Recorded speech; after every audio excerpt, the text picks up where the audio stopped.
right here. Hey, happy Friday afternoon to everybody, or evening, or the next day, or whenever you're watching this. Don't forget to like and subscribe. This is HAL Sparks Mega Worldwide, and I'm very happy to be here.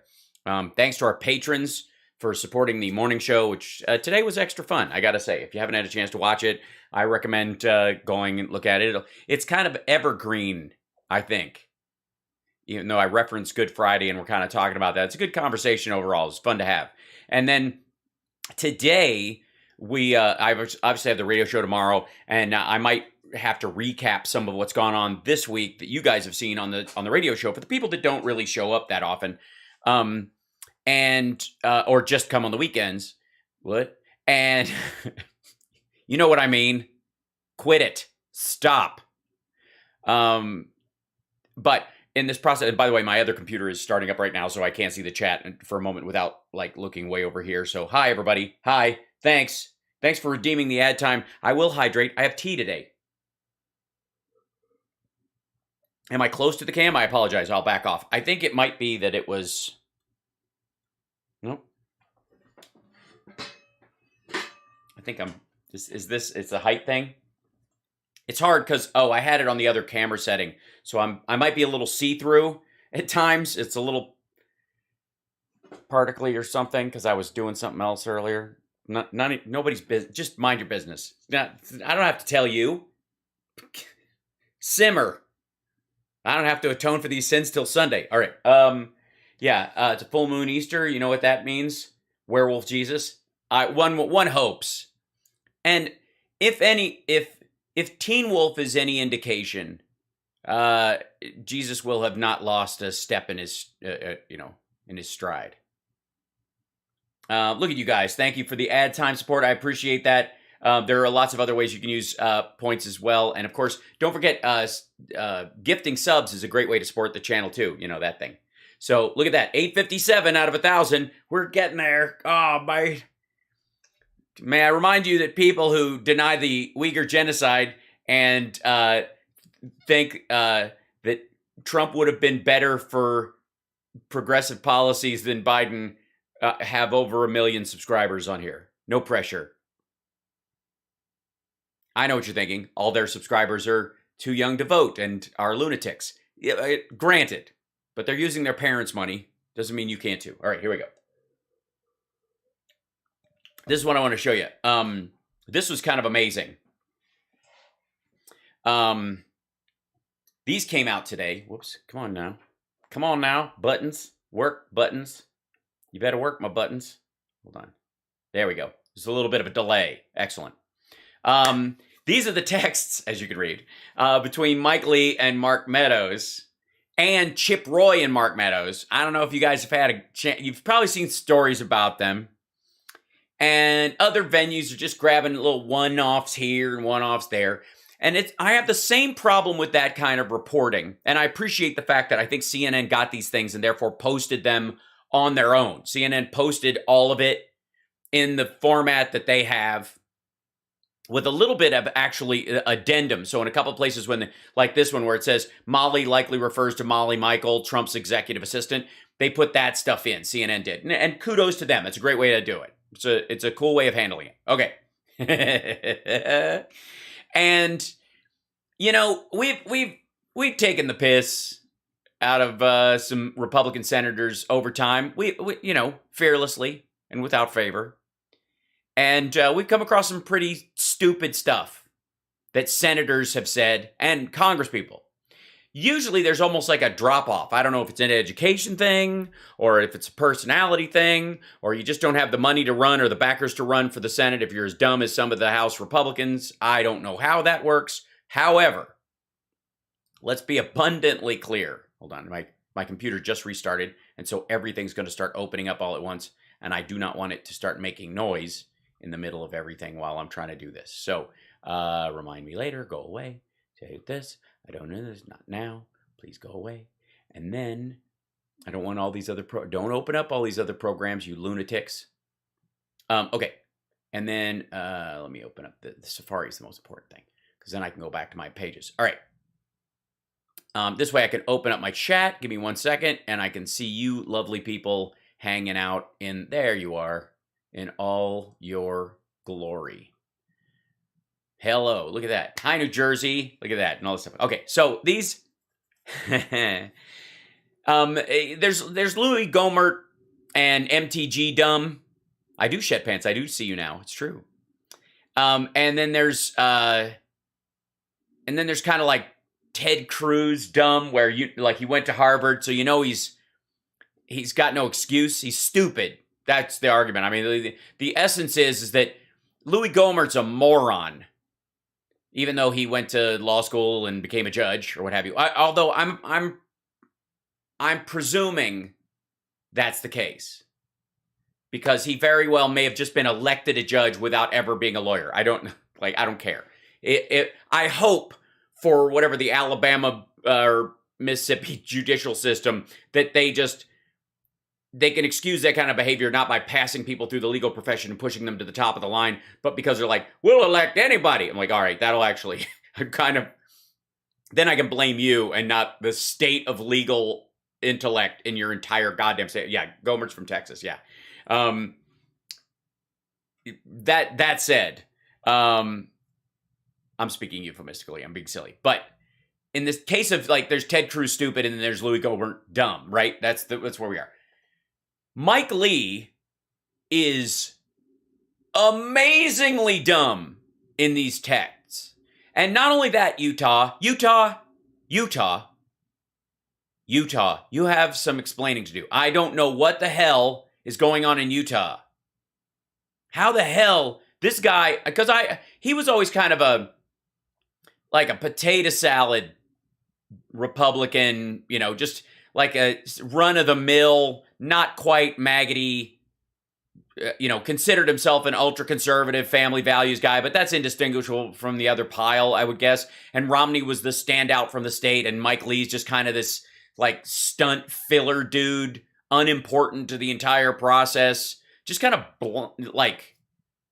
whatever. Like, there's a lot of whatever senators and House people we don't really hear about that much. And Mike Lee's kind of one of those people. He pops up every so often, but not in a major, nothing that has come out of his mouth has ever been impacting where you're like, oh, we got to watch out. This guy might run for president one day. No, nothing. So I mean, I've known not to, that, I don't particularly care for his brand of politics. But I also I'm not impressed by his impact. So he was like a wash.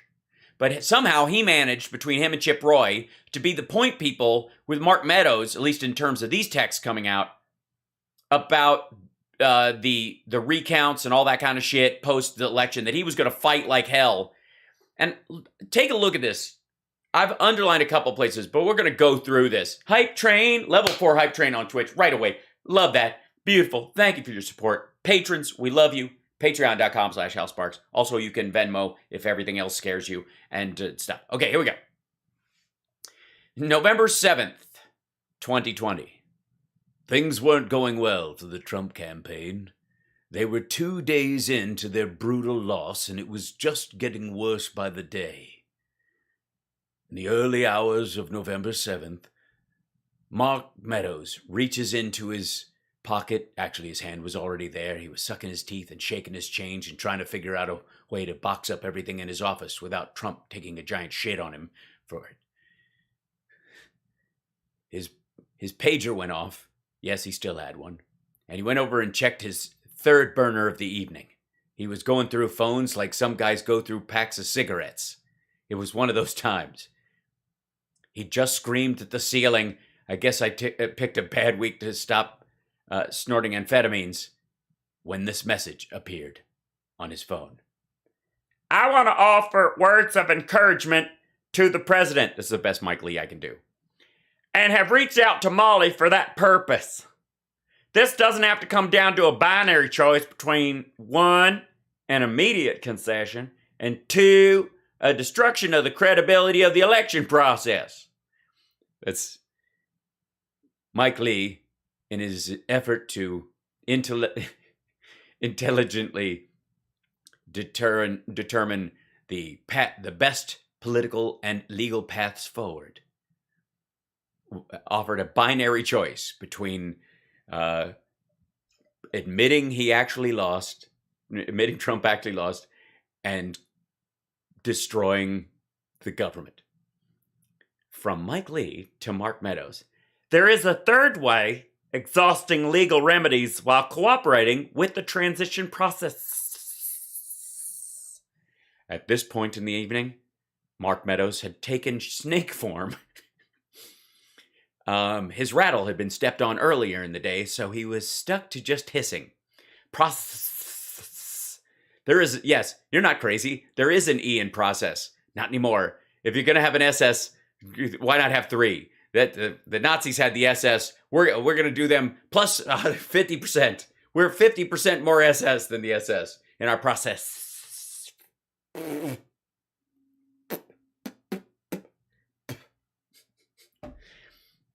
From Mike Lee to Mark Meadows. Please give this to the president.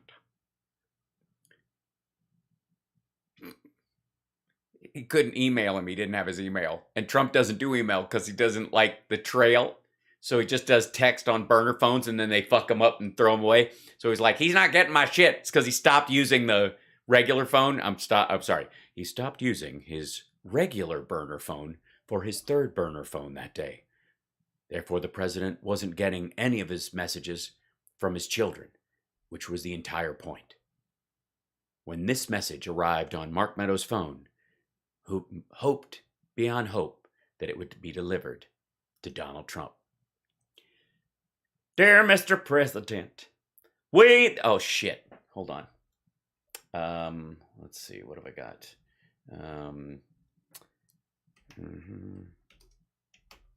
Whoops, wrong one. Hold on. Give me a second. This is momentary. Like I'm obviously we're not national anthem. Let's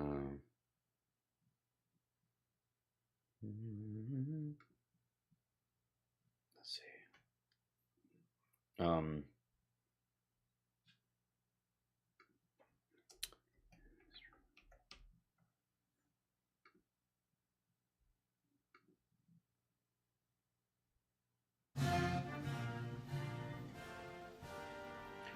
Mr. President, dear Mr. President. Hold on, back up. I got to start again. This is going to take more than words will allow.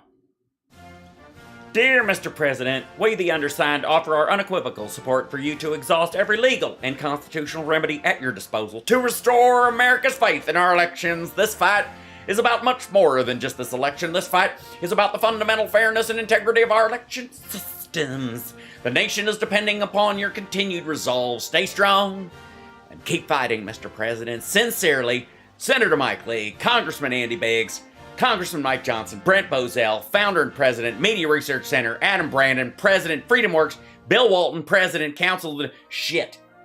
Oh, thank you. Start again. Yeah. For the National Marjorie Dannenflower, president of the Susan B. Anthony, List David McIntosh, president of the Club for Growth, PAC, Match Schlapp, American Conservative Union, Jenny Berth Martin, chairman of the Tea Party Patriot Citizens Fund, David Bozell, president for America, Tom Felton, president, Judicial Watch Seymour Fine, MD, MRC Board of Directors.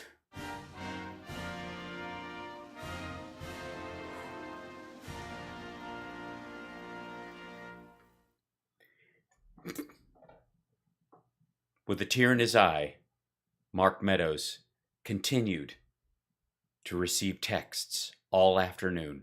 One tear. It's the same tear over and over. We're sending this private communication from us to him through you. We are not issuing it as a press release. We were going to, but the Washington Post refused to play the national anthem behind it while they typed it.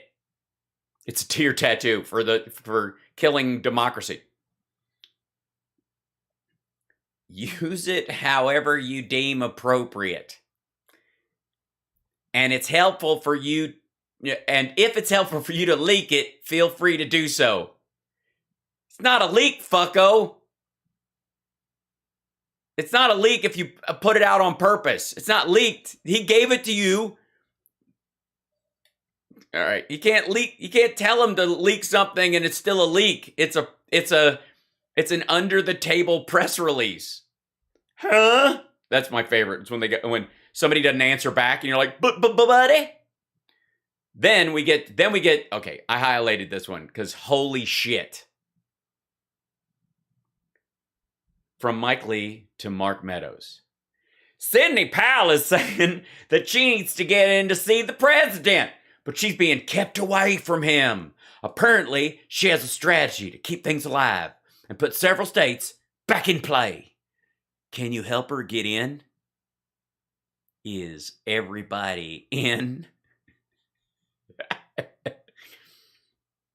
From Mike Lee to Mark Meadows, after a long period of no reply. It was at the president's request that Sidney's been working on a strategy and has been trying to get in to see him, but she's being kept out. And then he sends Mark Meadows Sidney Powell's email address and Sidney Powell's phone number, followed by the words, Sidney Powell.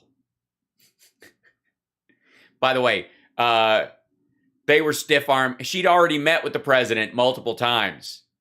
And everybody was like, she's a fucking loony. Get her the fuck out of here. She's going to get us in trouble. Don't do this. And Mark Meadows is getting text from Mike Lee going, has he ever heard of this Sidney Powell woman? She's a genius. 2 days later, on November 9th, 2020, from Mike Lee to Mark Meadows.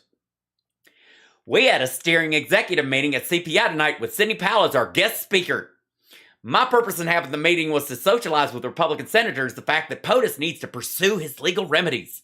You have us in a group of ready and loyal advocates who will go to bat for him, but I fear this could prove short-lived unless you hire the right legal team and set them loose immediately. Release the crackheads. Kraken. Shit.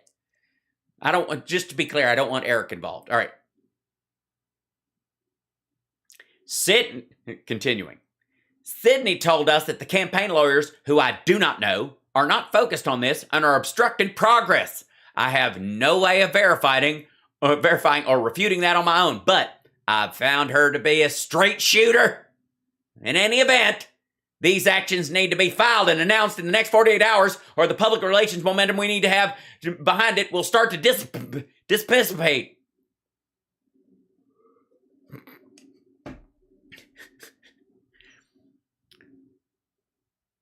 Put in your mind, if you will, dear reader, that on November 9th, Mike Lee is what you would call Team Sidney Powell. That the greatest course of action is not only to get Sidney Powell in direct contact with the president to explain her plan, but to put that plan in action. Hashtag Team Sidney Powell. Hashtag Mike Lee. November 10th, 2020. From Mike Lee to Mark Meadows. I have a simple question. How many VBM ballots were tossed in PA before not meeting the requirements of state law? I can't find the stats anywhere. But in the primaries, it was above the current margin of victory with much lower turnout. If they played games with that, Trump has a really strong case. Vote by mail ballots. 9 days of anguish later, on November 19th. From Mike Lee to Mark Meadows. I'm worried about the Sidney Powell press conference. The potential for defamation liability for the president is significant here. For the campaign and the president personally, unless Powell can back up everything she said, which I kind of doubt she can. From Mark Meadows to Mike Lee. I agree. Very concerned. From Mike Lee to Mark Meadows. The temptation will be to do nothing for now. I'm not sure doing nothing is a good option. Unless Powell can immediately substantiate what she said today, the president should probably disassociate himself and refute any claims that can't be substantiated. At no point did Mike Lee recommend that the president also not talk to people who had recommended wholeheartedly that he follow the instructions of Sidney Powell. From Mike Lee to Mark Meadows. He's got deep pockets, and the accusations Powell made are very, very serious. This is out of fear that Trump will get scooped up in the Dominion lawsuits that they know are coming. Hashtag fuck Fox. From Mike Lee to Mark Meadows. This is an especially bad combination when you consider the damage that could be easily claimed and indeed proven, and the deep pockets involved. At this point, Mike Lee was still under the misapprehension that Trump was rich. Later, his recognition that the president had been faking his wealth and was actually a broke son of a bitch would not alleviate Mike Lee's anxiety. November 20th, a day later. Please give me something to work with. I just need to know what I should be saying.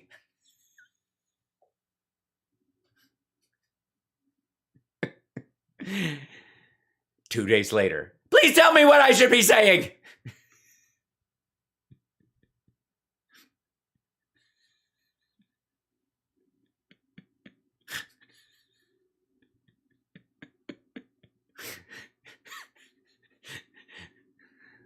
Many now believe Mike Lee is the future of the GOP. From Mike Lee to Mark Meadows. There are a few of us in the Senate who want to be helpful. Parentheses. Although I sense that number may be dwindling.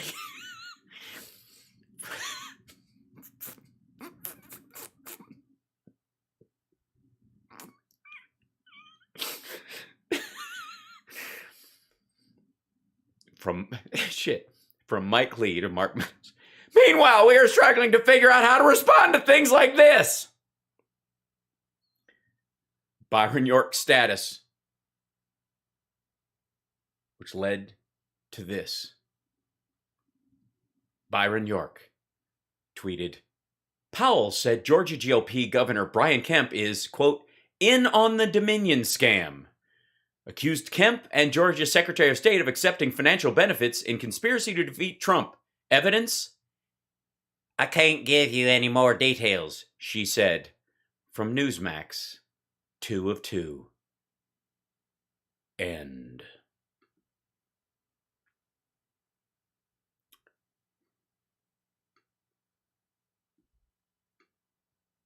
Powell.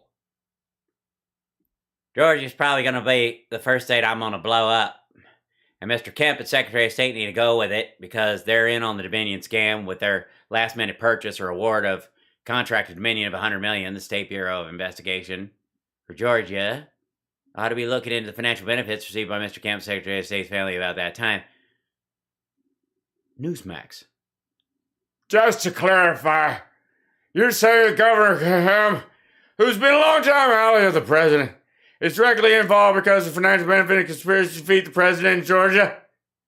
We have certainly been told that there is evidence of that and would warrant an investigation. Hey, anybody, we're actually going to do an honest investigation. What more could you tell us about that alleged conspiracy? The governor's involvement. I can't give you any more details than that right now, but it would certainly warrant an investigation. If it had been reported to me as a law enforcement officer, I would be investigating it steadfastly.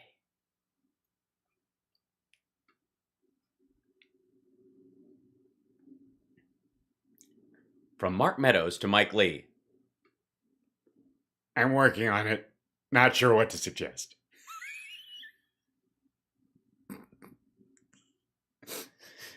See, that's what I miss about the Trump White House. Leadership.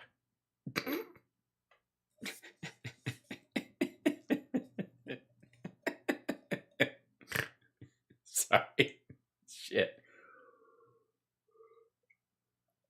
A day later, Mike would continue, after a couple of meals and an arresting binge of House of Cards, so that he could remind himself how things ought to be.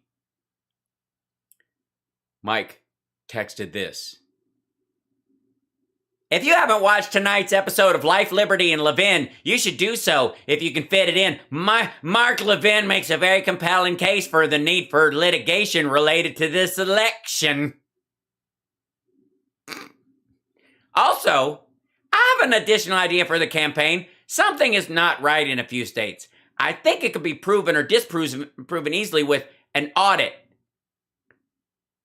Parentheses, a physical counting of all ballots cast. In case you, Mark Meadows, the chief of staff to the president, are unaware of what the word audit means, considering you've been hanging around with Trump so long, it seems like everything's an audit. In Pennsylvania, Wisconsin, Georgia, and Michigan. From Mike Lee to Mark Meadows. John Eastman has some really interesting research on this. The good news is that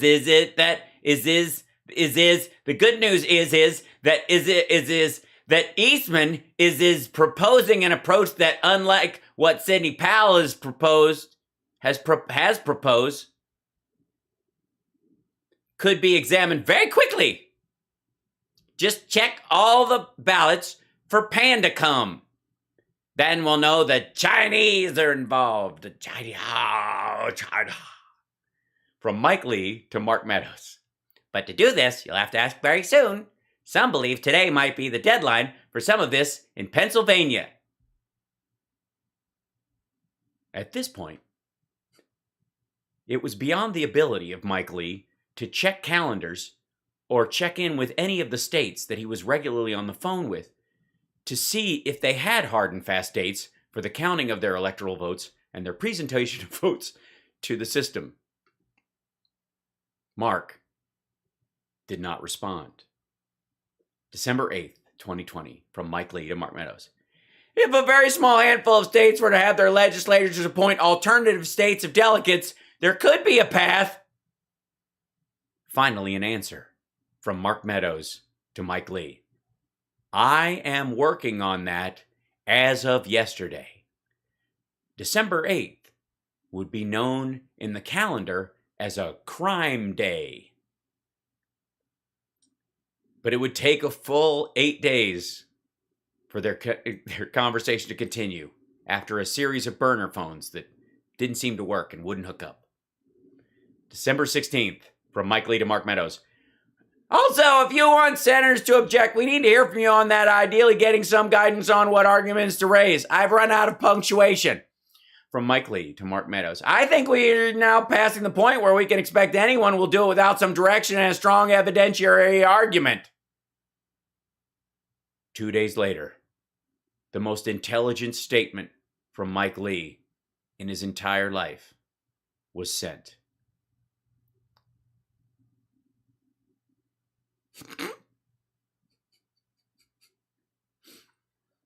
Not surprising, it took Mark Meadows quite a while to figure out how to respond. And the conversation would not pick up again until January 3rd, 2021. I have grave concerns with the way my friend Ted is going about this effort. This is believed to be a reference to Ted Cruz and not Ted Bundy, as many have established, as Ted Bundy was put to death in the late 80s. From Mike Lee to Mark Meadows. This will not inure to the benefit of the president. From Mike Lee to Mark Meadows. Everything changes, of course, if the swing states submit competing slates of electors pursuant to state law. From Mike Lee to Mark Meadows. But if not, this could help people like Ted and Josh to the detriment of DJT.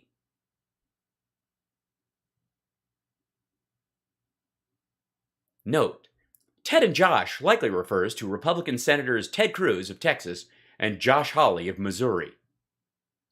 It was clear at this point that after his brilliant suggestion to listen to Sidney Powell, followed by his lightning idea to come, his razor sharp idea to move back, his razor sharp idea to institute a Mark Levin policy.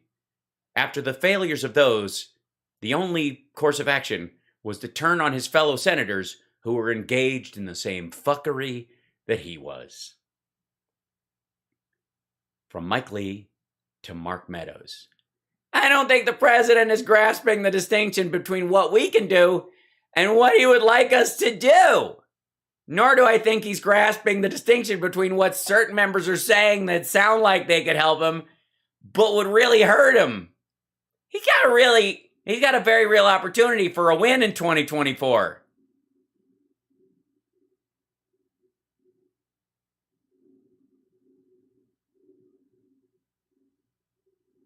That opportunity could be harmed in multiple ways this effort. That opportunity could be harmed in multiple ways this effort. That opportunity could be harmed in multiple ways this effort.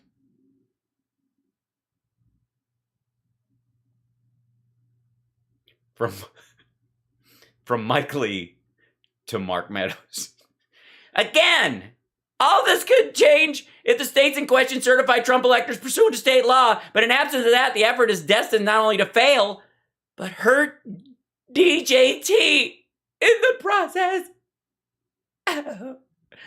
From Mike Lee to Mark Meadows. Between you and me, I fear that for some, this could be a feature, not a bug.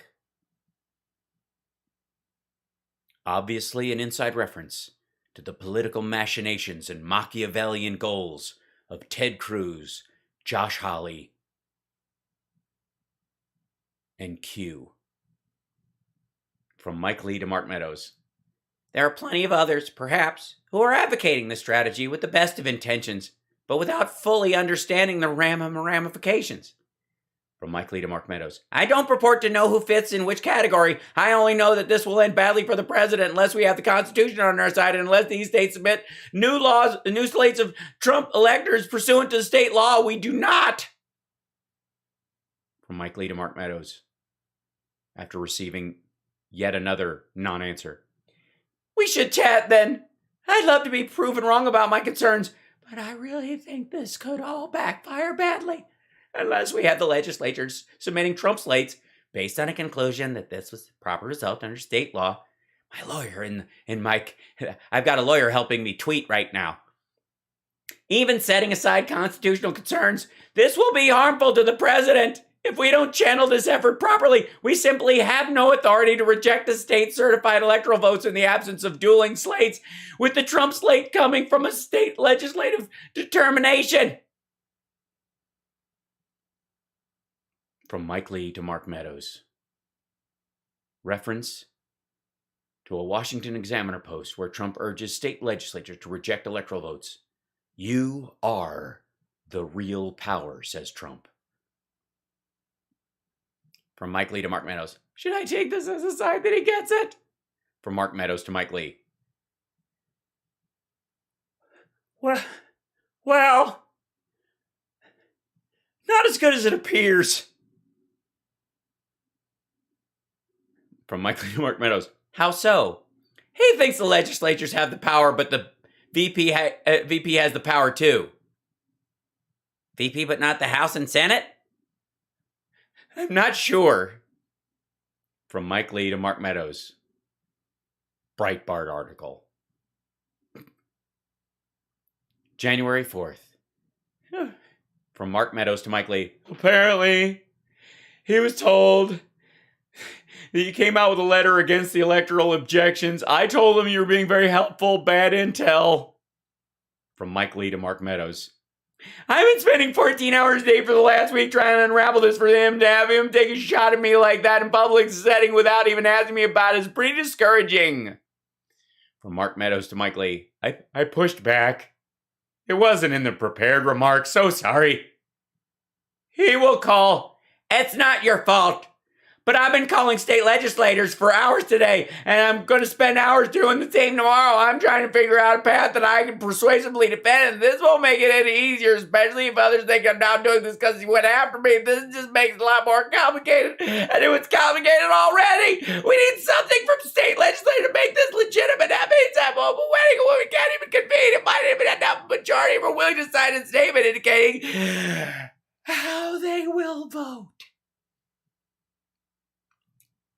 And I've been working on doing that all day. From Mike Lee to Mark Meadows. But now, my ability to do that with credibility is impaired. From Mark Meadows to Mike Lee. So very sorry. I told him that you and I have been working it hard on his behalf. So very sorry. I told him that you and I have been working it hard on his behalf.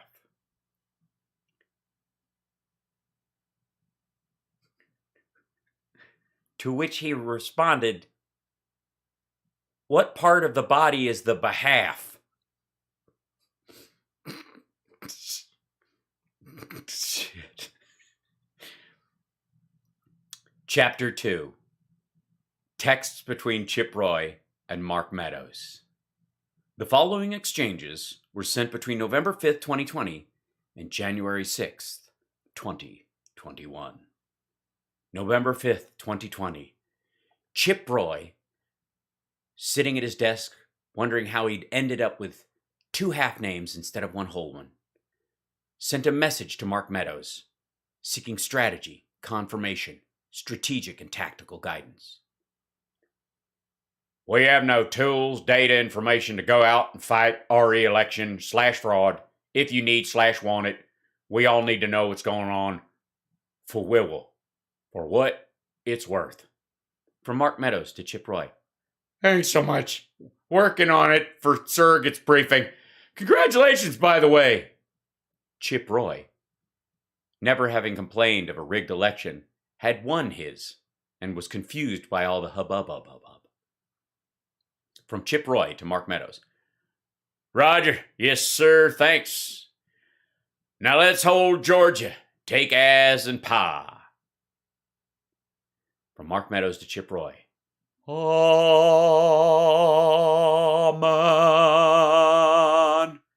Shump. From Chip Roy to Mark Meadows. What's the message? This seems hard to sell. From Chip Roy to Mark Meadows. Any help on message appreciated. We're all just making generic statements. I don't know how many times I can go out to a podium and just say watermelon, cantaloupe, watermelon, cantaloupe, watermelon, cantaloupe, and not have them realize I'm just doing crowd filler noise from a 70s sitcom. From Chip Roy to Mark Meadows to Chip Roy. If observers are not present, then votes should not be uploaded. The fair and open process should be subject to observation. From Chip Roy to Mark Meadows. Okay. November 7th, 2020. From Chip Roy to Mark Meadows. Good. Be well. If you're still in the game, dude, we need ammo. We need fraud examples. We need it this weekend. From Mark Meadows to Chip Roy. We are working on exactly that. 2 days later. I'm heading to Atlanta. Let me know what I can do. We need a message that isn't wild-eyed. From Chip Roy to Mark Meadows. If you're receiving this email, you have direct access to the president, which I do not. Or you advises someone who does.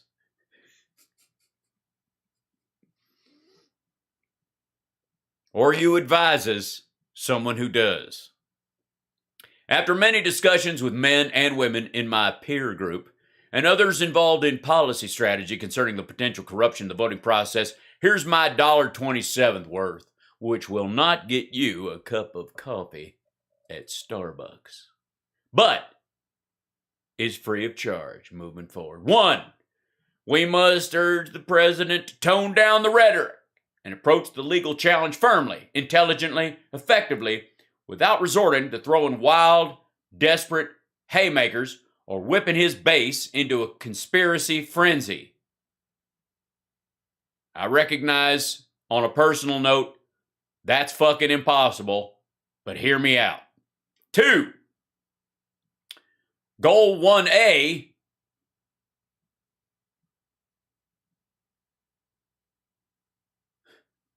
so I probably shouldn't have called it 2. My bad. Here's the thing. I don't know how to make a list in fucking text. Do you? This ain't a note-taking app. Blow me. Anyways, here we go. The goal 1A is to get the president reelected by counting every legal vote through recounts in states where the margins qualify and filing lawsuits in states where there is enough circumstantial voting irregularities evidence to justify the legal action.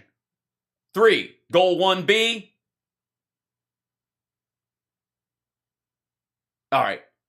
Is to expose corruption where found in a way that motivates public officials to bring about effective change of the voting process, which brings meaningful and effective election reform, allowing for every vote to be counted in an open, transparent, and fair manner to all parties. The end game for future election to all parties. The end game for future elections is for a clear winner to be declared and accepted by all parties. Sorry, I got a comma quota. 4, or if you're following along at home, 1C.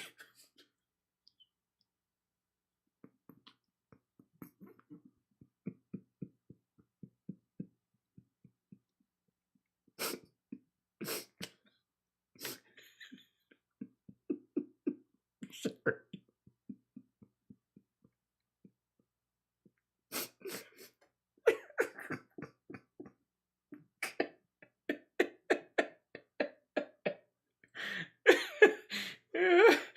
Oh. I'm trying.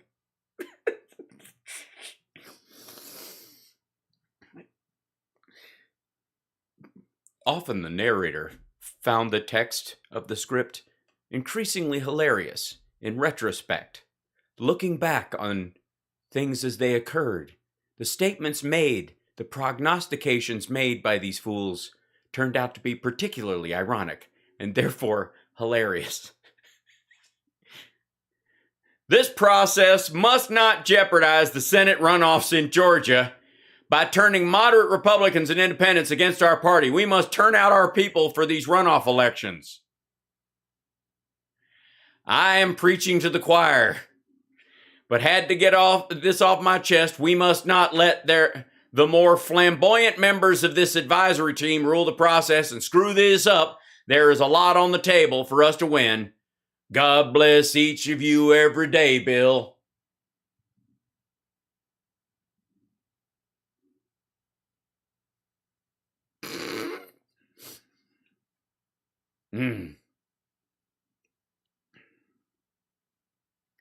It would turn out that they would lose the Georgia runoff elections. From Chip Roy to Mark Meadows. These folks don't get that they don't win the Senate seats. They don't fight for POTUS. They got to get a manual recount before they certify. And sex states.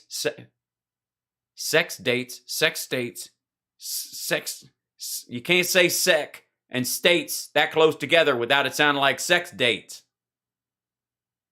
It's just not possible. And sex states being stubborn and Kemp won't pressure and party establishment don't get it. Note, Kemp likely refers to Georgia Governor Brian Kemp, a Republican, and not Willie Kemp, the third baseman for the Pennsylvania Eaglehawks, a short-lived minor league team that was all killed when their bus ran off the side of the road for their one away game 2 counties over. From Chip Roy to Mark Meadows. You know this, but that's the deal. From Mark Meadows to Chip Roy.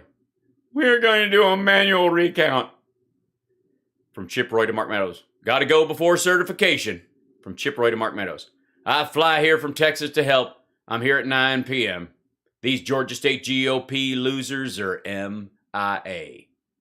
Or MIA.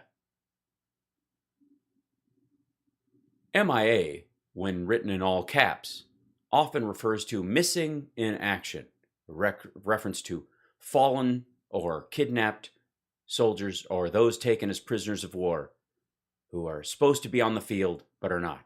It can also include members of a team or a squad that are AWOL. The way it's written here is obviously a reference to some woman named Mia.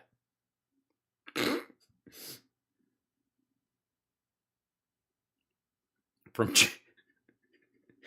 Chip Roy to Mark Meadows. Only folks here at Cletus, folks. Only folks here are Cletus, folks. Only folks here are Cletus, folks. Pardon me. And a handful of you get folks down hall.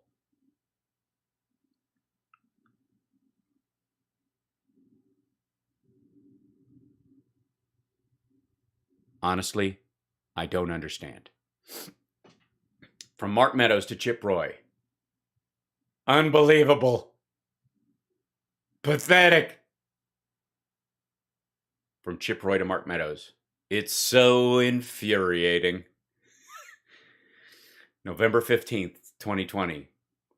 From Chip Roy to Mark Meadows. Who is catalog / is tracking the best case for fraud / issues? Do we know? 2 days later. From Chip Roy to Mark Meadows. I'm going to object today to all the voice vote requests on suspensions.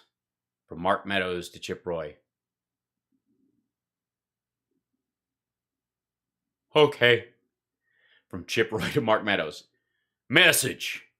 We should be passing PPP and having bipartisan hearings on election integrity, not business as usual. From Chip Roy to Mark Meadows. I'm not going to, for various reasons, but we need a fight. November 19, 2020, from Chip Roy to Mark Meadows. Hey, brother, we need substance or people are going to break. November 21st, 2020. From Chip Roy to Mark Meadows. Opportunity for POTUS.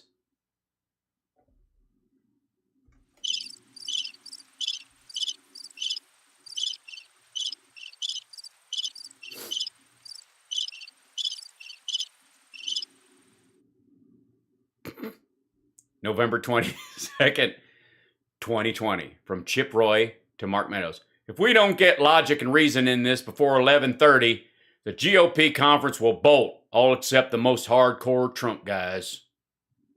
From Chip Roy to Mark Meadows. We need a controlled message ASAP. From Mark Meadows to Chip Roy. 18 days after the election. Working on it. From Chip Roy to Mark Meadows. Thank you.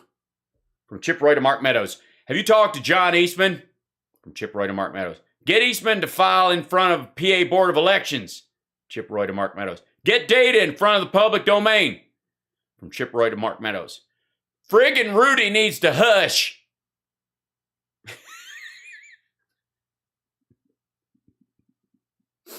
That's my point of privilege. That is my favorite part of the whole thing. Friggin' Rudy needs to hush.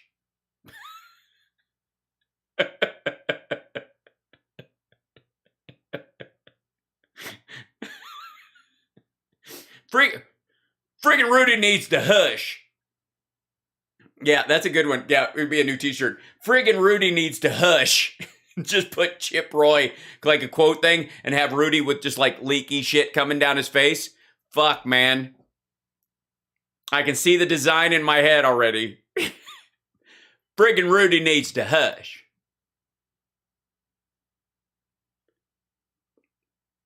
From Chip Roy to Mark Meadows. Deadline for filing with Bo is tomorrow. Note, Bo is likely a reference to Board of Elections. Normally that would be in all caps to reference an organization using those letters. Or it could likely be that Bo isn't somehow related to Mia. Perhaps Bo is fucking Mia. Perhaps Mia is fucking Bo. We'll never know. Because Bo don't know. From Chip Roy to Mark Meadows. What's the word? November 24th. From Chip Roy to Mark Meadows. This is great! Will we get this chance in PA, AZ, GA, and we? Did we file any evidence with the PA, Bo? From Chip Roy to Mark Meadows. Mark Meadows sent this message that day. Big news in Nevada. A judge has allowed Nevada Republicans to present findings of widespread voter fraud in December 3rd hearing. Americans will now hear evidence those on first day on what happened. A critical step for transparency and remedying illegal ballots. Stay tuned! A day later, from Chip Roy. Where do we stand, brother? Do we have anything to put out that can make the case? November 26th, from Chip Roy to Mark Meadows. Happy Thanksgiving, Mark. Stay healthy and well. Please, man. Help us together. Help us up together. Help us up together a message to go on off. Happy Thanksgiving, Mark. Stay healthy and well. Please, man. Help us up together a message to go on offense. I'm trying to piece together 11th Circuit, Nevada, PA, here, etc. And I think there's a strong message that would be louder and better than Sidney Rudy have been doing. But it's hard to keep up. December 21st, 2020, from Chip Roy to Mark Meadows.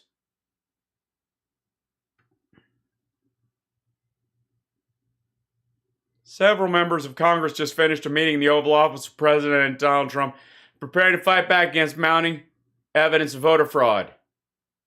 Stay tuned. People would later point out about the curious nature of this tweet, seeming to show that Donald Trump was preparing to fight back against mounting evidence of voter fraud.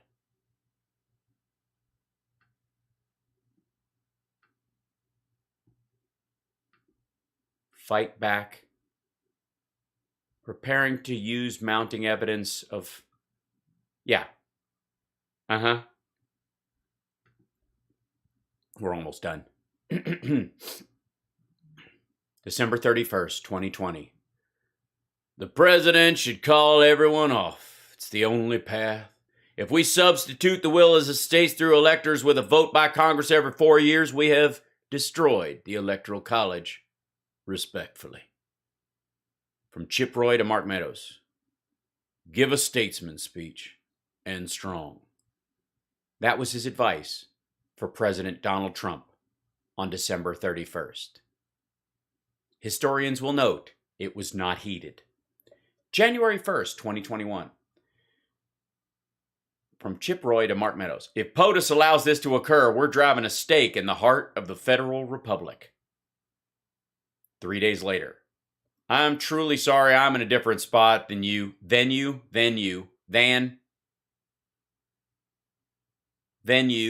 and our brothers, R.E. Wednesday. But I will defend all.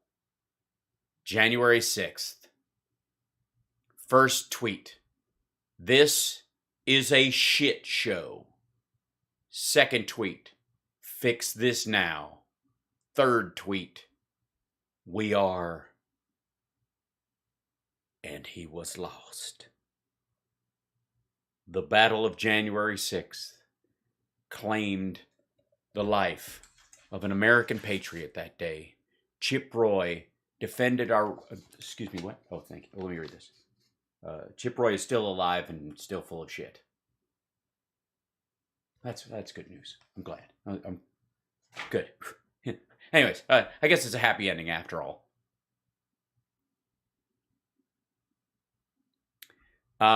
That's it, kids. Those are and scene.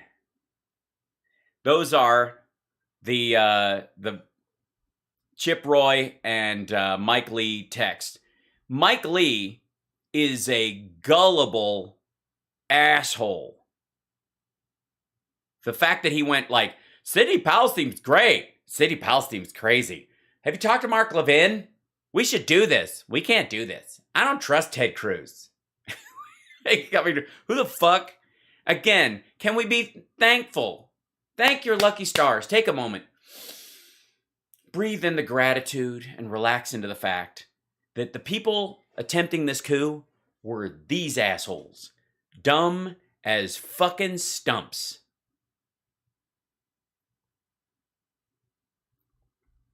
Anyways, thank you for watching Masterpiece Text Theater. And like and subscribe. We have a thumbs up. Support the show if you're watching this later. There's links below to comment. All the stuff I'm supposed to say as a professional streamer. You know the drill. Do it. So, there you go. Now, let's go. Some normal, semi-normal anyways. I've got to move the which one? Yeah. This one's all right. It's hard to tell what's dumber, but since he was name checked in those tweets, we're gonna check in with our scary old neighbor, captain of the Get Off My Lawn team, Mark Levin.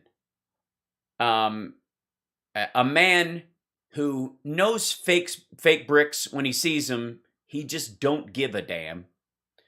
A man who isn't afraid to hide his cookies in Donald Trump's head. A man who has a bust of Lincoln, or a picture of Lincoln and a bust of Reagan, but couldn't tell the difference in the dark. And is not afraid of stacking fake books that actually hide a stash on his actual desk, which is not his actual desk because this is a tiny corner set they gave him at Fox. And then they will let him come in, light himself, mic himself, pretend he has a Mr. Producer, and then he can drive the clips with his foot. Let's see what good old Mark Levin has to say. Oh, wait. Tools and stuff. Hey, tools and stuff. Tools and... All right. It's too bad we don't have honest reporting about January 6th. What took... I agree. I mean, and why is it so fucking quiet? So-called... What the hell? Estimates of... Yeah. How long does that... What the hell? We don't have honest reporting about January 6th. What took January... So-called... Not an insurrection. Estimates of 300,000... Hang the fuck out. Hold on. Wait. Let's go to Sean Hannity real quick. Turn our attention now once again to the Biden family syndicate. Now for 2 years... Okay, so his audio's fine. So this is something wrong with Levin's clip. 1,000 people protest. It was to be an insurrection. Get the fuck out of here. It's super quiet and choppy, and they posted this shit. At least my shit is live, and I'm like, oh, God. Levin talking, I'm barely here. Yeah, exactly. Let's see. Hold on. I'm going to try something real quick. I don't know that it'll do anything, but let's give it a shot. All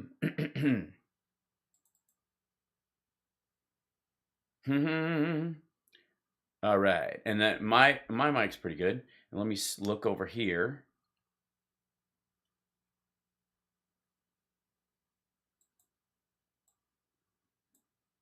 Hold on. The Roadcaster's... I see. The Roadcaster's all the way up. Nothing has changed fundamentally with this stuff. It's weird. What's happening, Roadcaster? Why you messing with me? Let's see. How about this? Nuclear stockpiles. Okay. Hang on one second. Everything's slightly quiet. Why would that be? Perhaps. Give me a second. I'm going to try and... before we jump into this, go out to our source a little better and make sure that the audio going out in this regard is... Oh, something's up. Weird. Okay. There might be. Okay. Assuming you're believing in atmospheric filth. Okay, and then let's turn this off. Turn the stream. The stream is going here.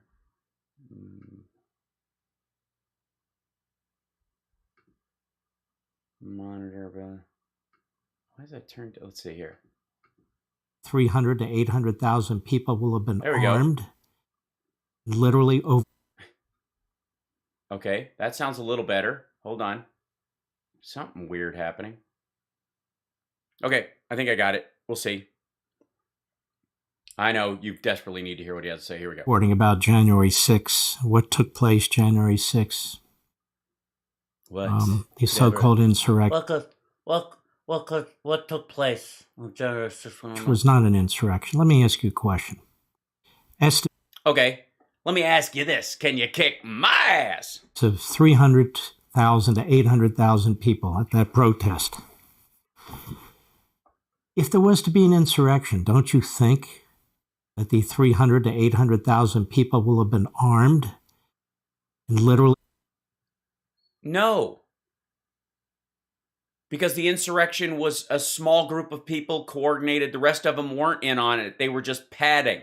The idea is that they thought they would kind of take to the streets like a Euromaidan moment and back it up. There were also guns nearby in trucks in case they could pass them out to somebody. In case they were successful in holding the Senate, then they would send people to the trucks to get weapons to hold the Capitol. Just because, like, the regular rally old fucks walking around weren't armed is not an excuse. Is this working? Hold on a second. I gotta move this over here.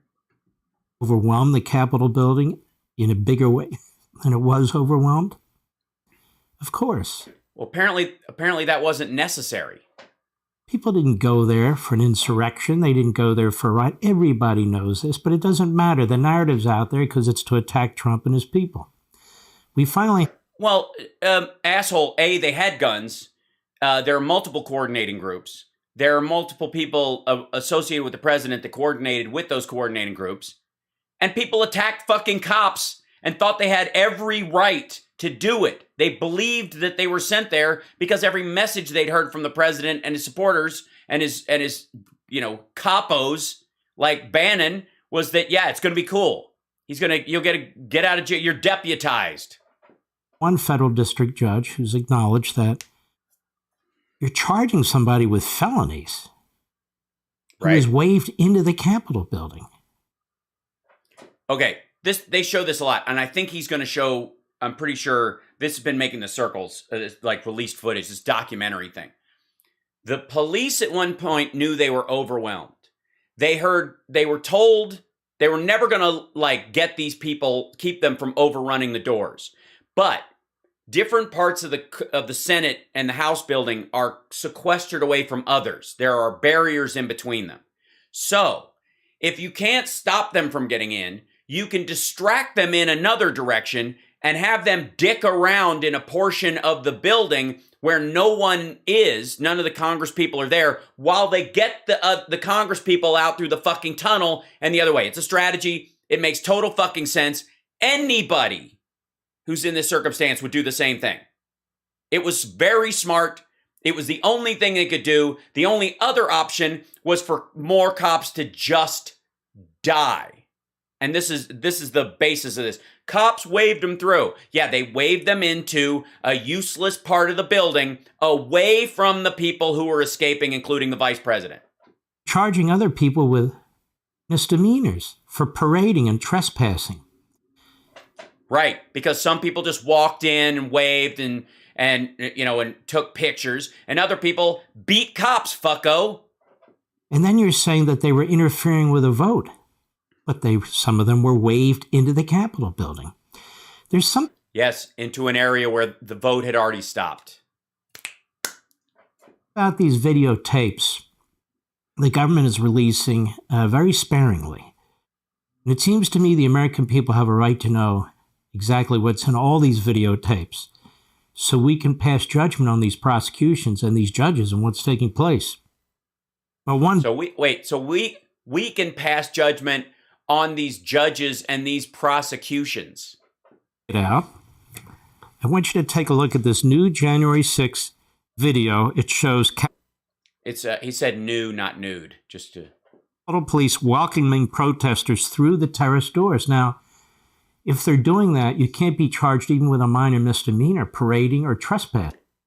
Yes, you can, because you're already on the grounds. If they decide to rout people out of a violent mob and they go, look, if you're not going to fight, you can go this way, out that exit. Get the fuck out of here. You can't go over that way because that's a cliff. You can go this way. Like, that's just stupid.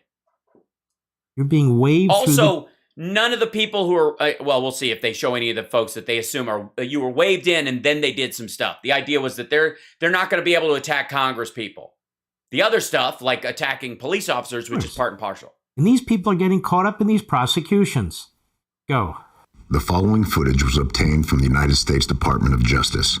It contains surveillance video of the Upper West Terrace doors of the United States Capitol on January 6, 2021. Okay, the Upper West Terrace doors. Don't get excited, Mark Meadows. Not the Upper West terrorist doors. I know that's what you want them to be, but okay. Upper West Terrace doors, Capitol. Images.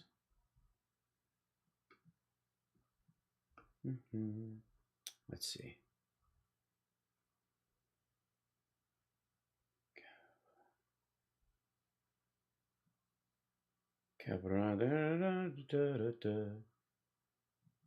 Trying to find some like a picture that shows you where the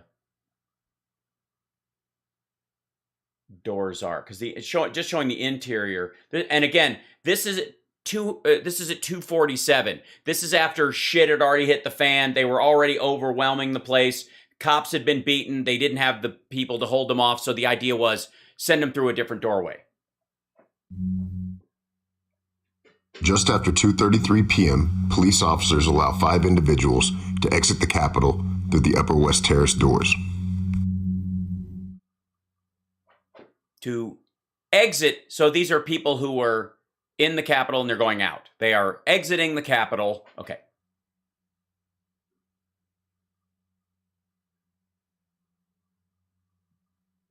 At 2:34 p.m., a gentleman holding an American flag catches the door just as the last protester leaves.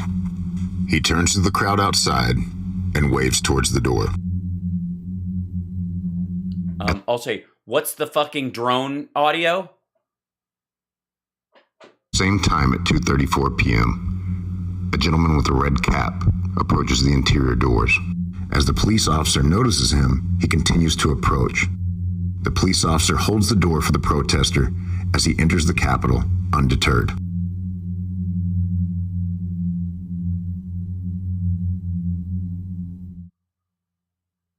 At 2:35 p.m., a large group enters the interior of the Capitol, police standing at the doors.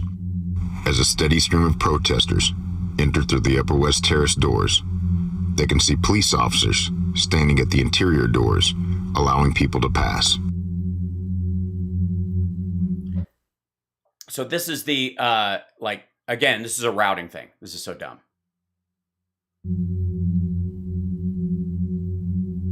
I don't know why 2 cops didn't just open fire on all these people. That's, I mean, considering that was their baseline options. At 2:47 p.m., the UFO decided, fuck it, I'm not going to land, and just flew away.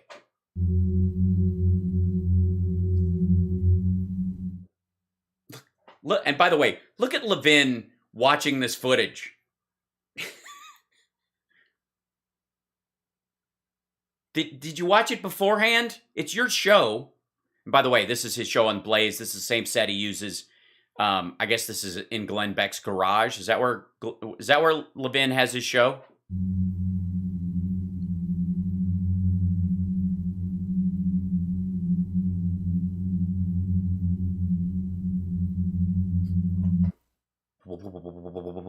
What? I mean, what? Why that sound? Why not? Let's see. Let's see. How about? Oh,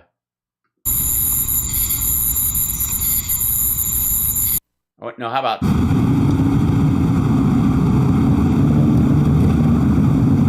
Where are you taking me? Where are we going? I'm in a frying pan. I'm in a frying pan. Honestly.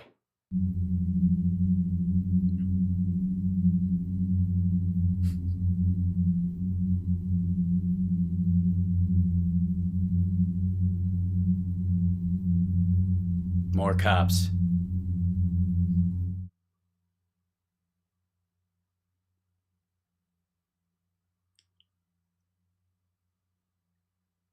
Why did you stop playing it? Was that a copyright strike on Around the audio? 250 protesters entered through the Upper West Terrace doors that day, many of which are charged with felony obstruction. By the way, for entering a building undiscouraged, whatever. Okay, the felony obstruction charges for them are not for entering the fucking premises. They're for attempting to stop the proceedings. And this distinction where people are like, I had a red hat on, that was me entering the door. And then later on, they're like, no, you actually were over here. We have a picture of your fucking face. This is stupid. For entering a building undiscouraged. That's not why they were charged with obstructing. A lot of people who walked in there that day were charged with trespassing. They weren't charged with the greater charges. At 2:36 p.m., a police officer walks towards the exit against the flow of protesters.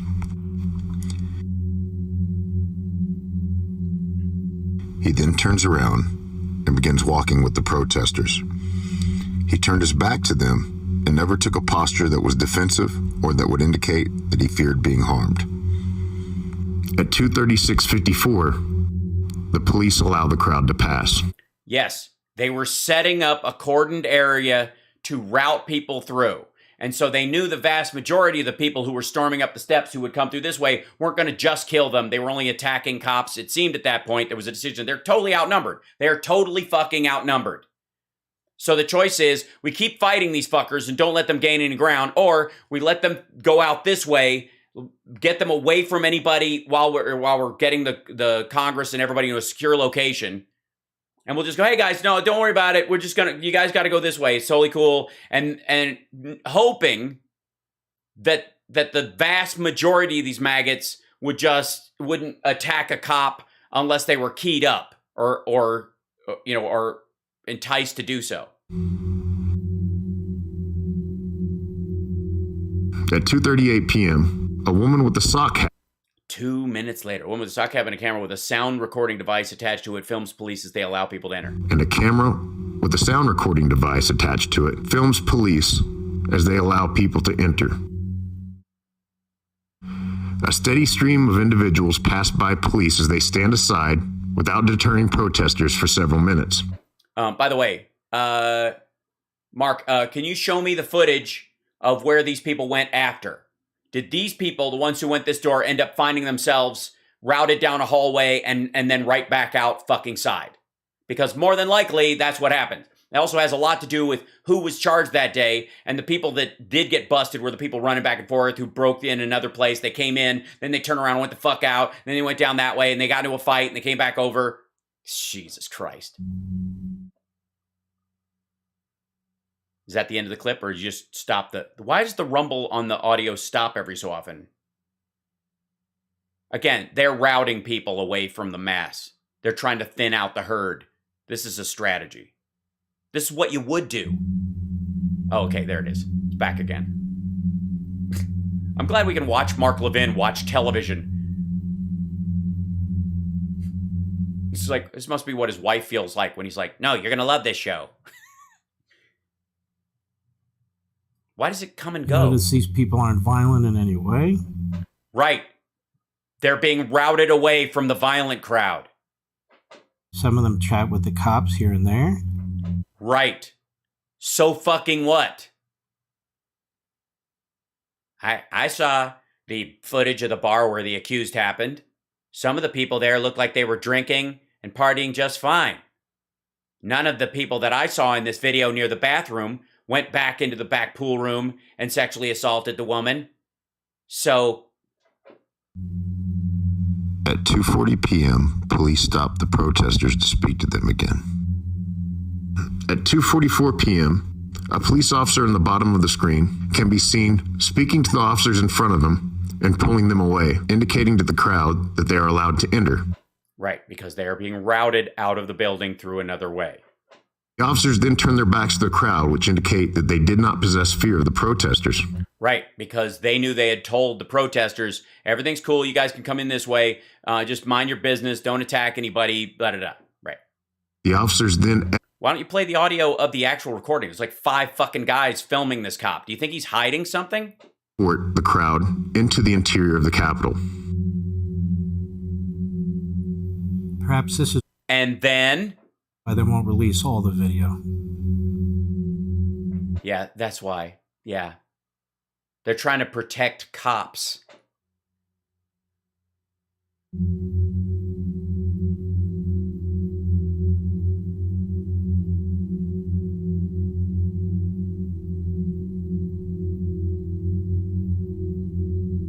Everybody's being routed up that particular flight of stairs. They're going, hey, can I go over that way? 2:47 p.m., police wearing yellow gear closed the doors. Police presence then increases and no more individuals entered through the Upper West Terrace doors. Yeah, once reinforcements came, they didn't have to route people. How are they this dumb? Okay. Okay.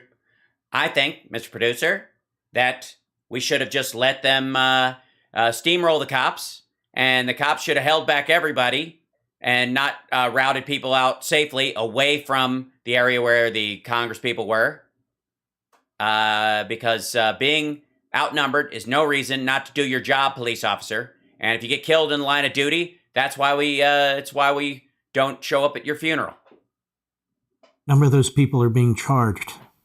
No, a number of those people are being charged for other shit they did. The people who just went through with them that didn't beat up a cop or take a fucking shit or steal something aren't facing charges. And if they are, it's like, illegal parading. And they're routing them off the grounds through the building. The entering of the building is no more a crime than illegally being on the steps past the barriers at that point. And if they can get people away from the area where they were doing the fucking heave-ho at the doors. Hold on one second. Let me see this.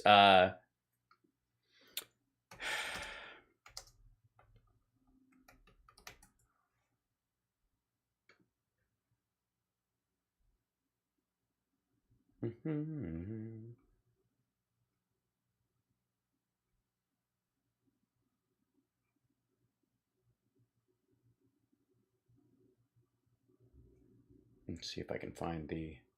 Hold on.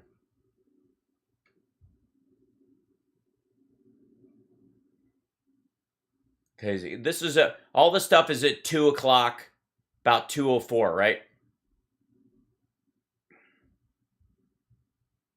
2:37.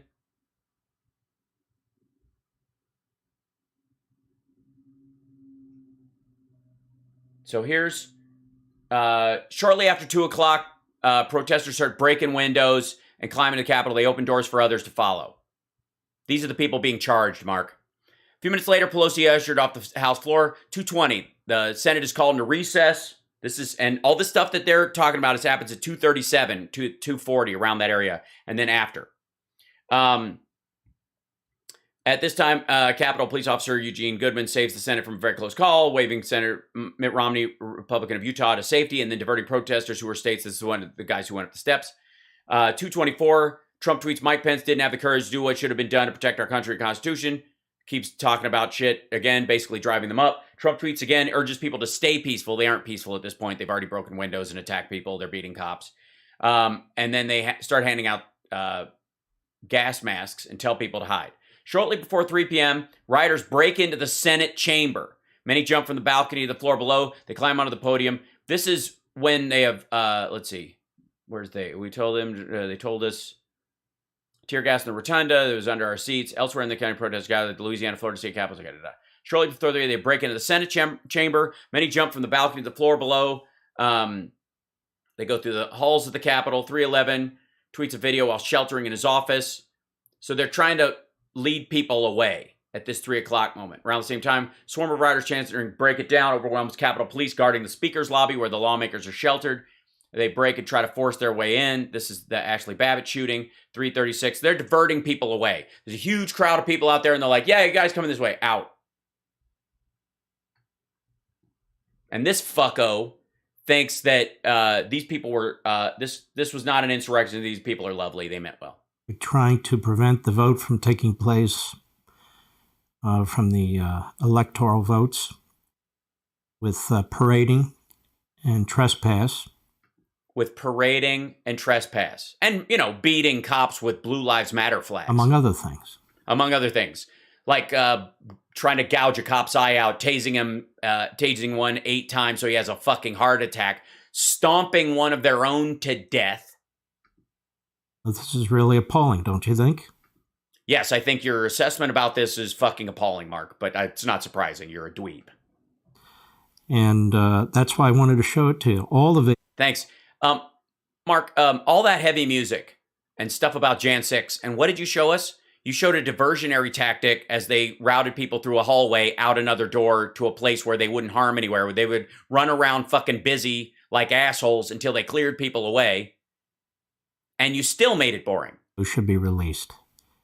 What I just showed you, as best I can tell, has not been shown on CNN or MSNBC.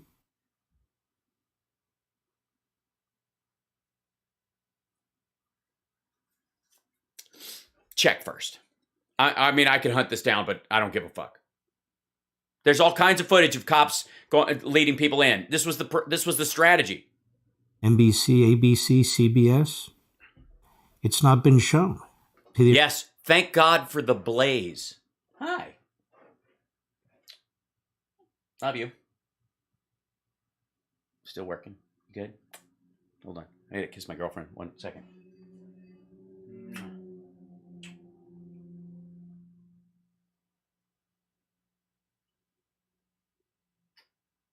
Thanks. I need to turn the fan on. It's hot in here now. It's crazy. Uh-huh. I think so. Nope. That one? Nope. Third one? Oh, third one is... And the fourth one? Yep, it's the fourth one. Thank you. Whew, I'm sorry. I got all hot and bothered when she gave me a kiss. I was all, turn the fans on. American people. Except to you and people on the internet, I suppose. Yeah, people on people on the internet, people on Rumble. This is the sort of thing that's presented in court. People are being pressed to plead guilty to various offenses because wait a second, fucko. These people are being pressed to plead guilty because they filmed themselves beating cops.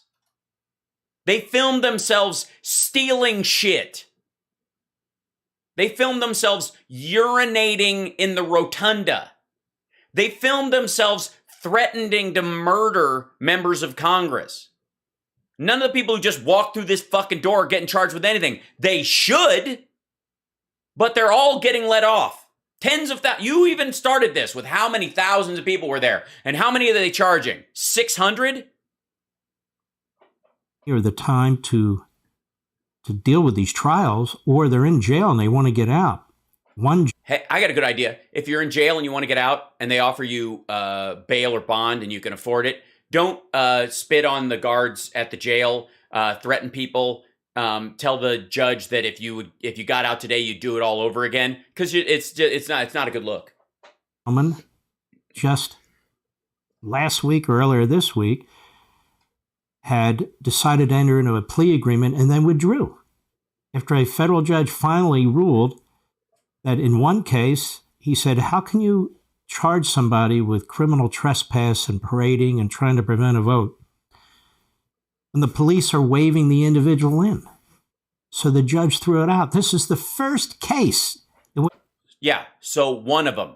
Because they scooped up a bunch of fucking people. I don't care. All these people were illegally on the grounds, fucko. They all came in with that intent. Just because the judge, who Trump very well possibly might have put in, or even Obama might have put in and went, yeah, I know I'm going to be a stickler about this. I'm not going to, the slippery slope of a cop waving you in could lead to a bunch of other shit, even if you came in with malice aforethought. Federal district judge in Washington, D.C. threw one of those cases out. The first one. Yeah, and the only one. The first one. Now, you can see yourself getting caught up in this, right? I mean, technically, thousands of these cases have been thrown out simply by not being pursued.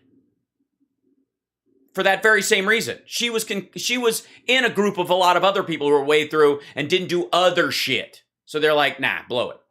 See myself, not that I would, but I could see it. If people are marching in, you're 30 people back. Yes, we know. You're a follower, Mark. We get it.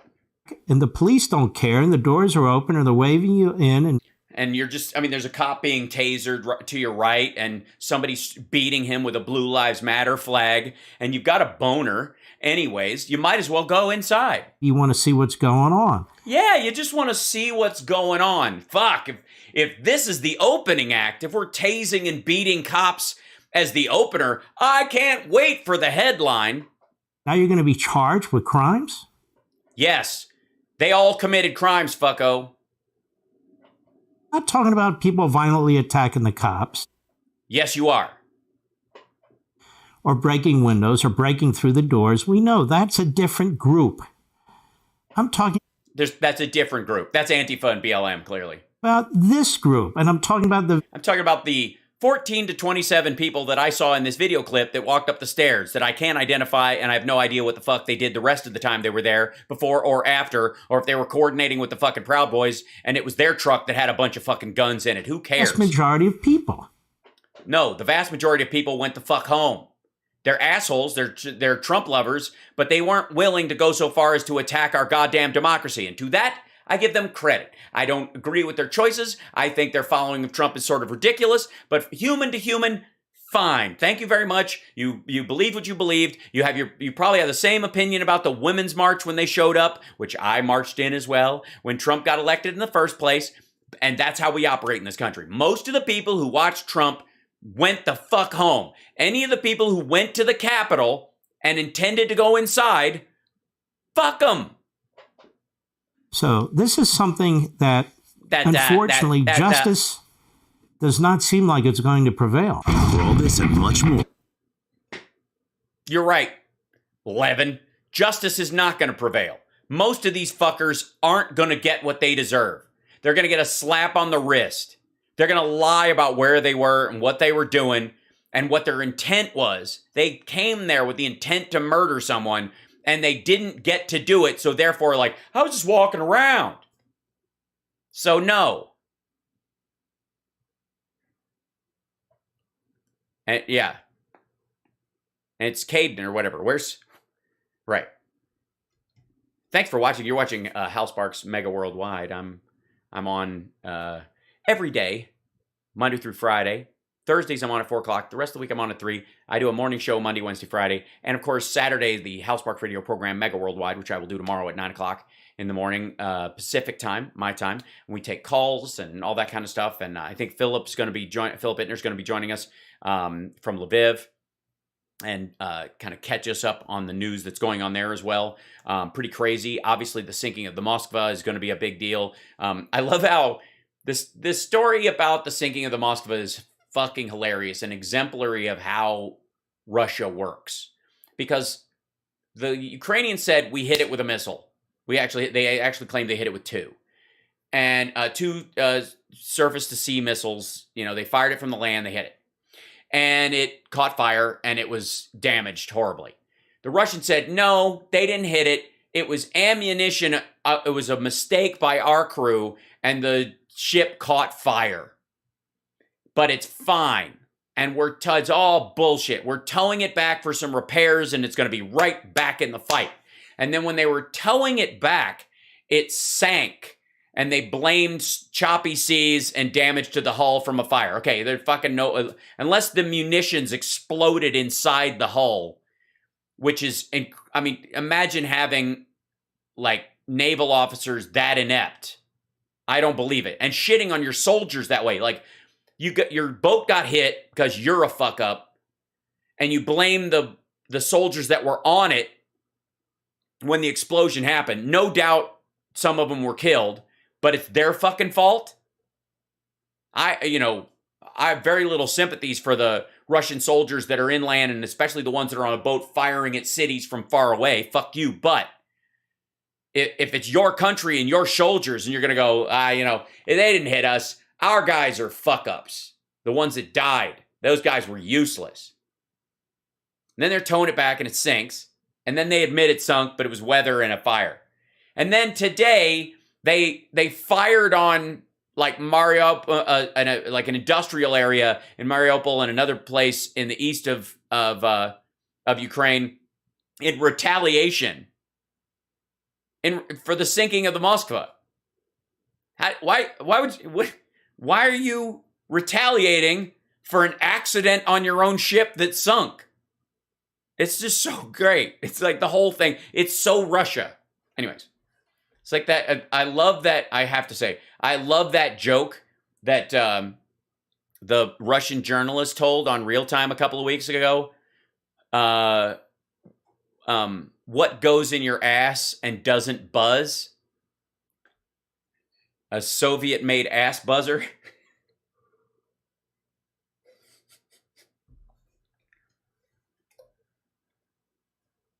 I just thought that was funny. A Soviet-made ass buzzer.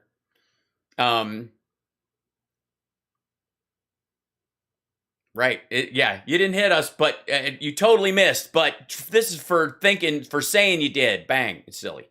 So, okay. There has been a video going around of Biden shaking hands with an imaginary person. That he's so lost. He just doesn't know what's going on. He shakes hands with an imaginary person. Instead of, which is what he does, is he's giving a speech. He finishes the speech. He turns over. There's some people over there, and he goes, hey. But it's like a good to see you moment. All right. And then he turns this way because that's the way he's going because they're leaving out that way. And they play this or whatever. This has been making the rounds. And to his credit, as painful as it is, this video is Glenn defends latest Biden gaffe. We checked the cameras. Good for you, Glenn. On Good Friday, you just give it a shot. I guess it's the one day of the year that you decide to live your values. By the way, it wouldn't be a gaffe. It would be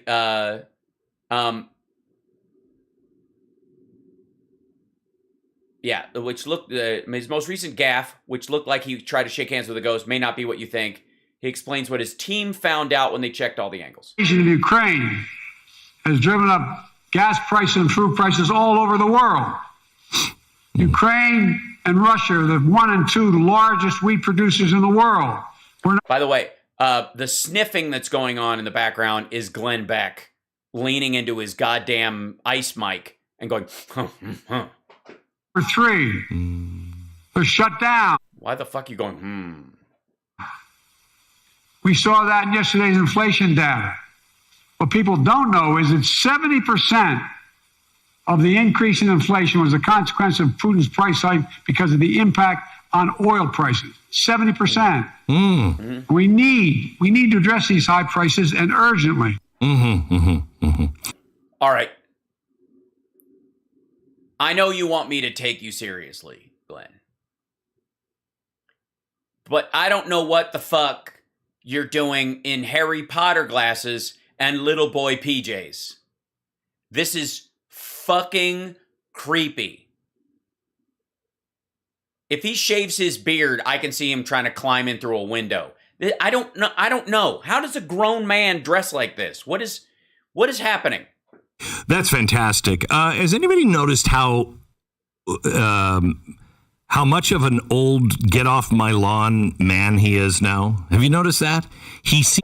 Yeah, it's so weird. Since the beginning of the slaughter of Ukrainians, he seems a little disgusted and on edge when discussing Russia.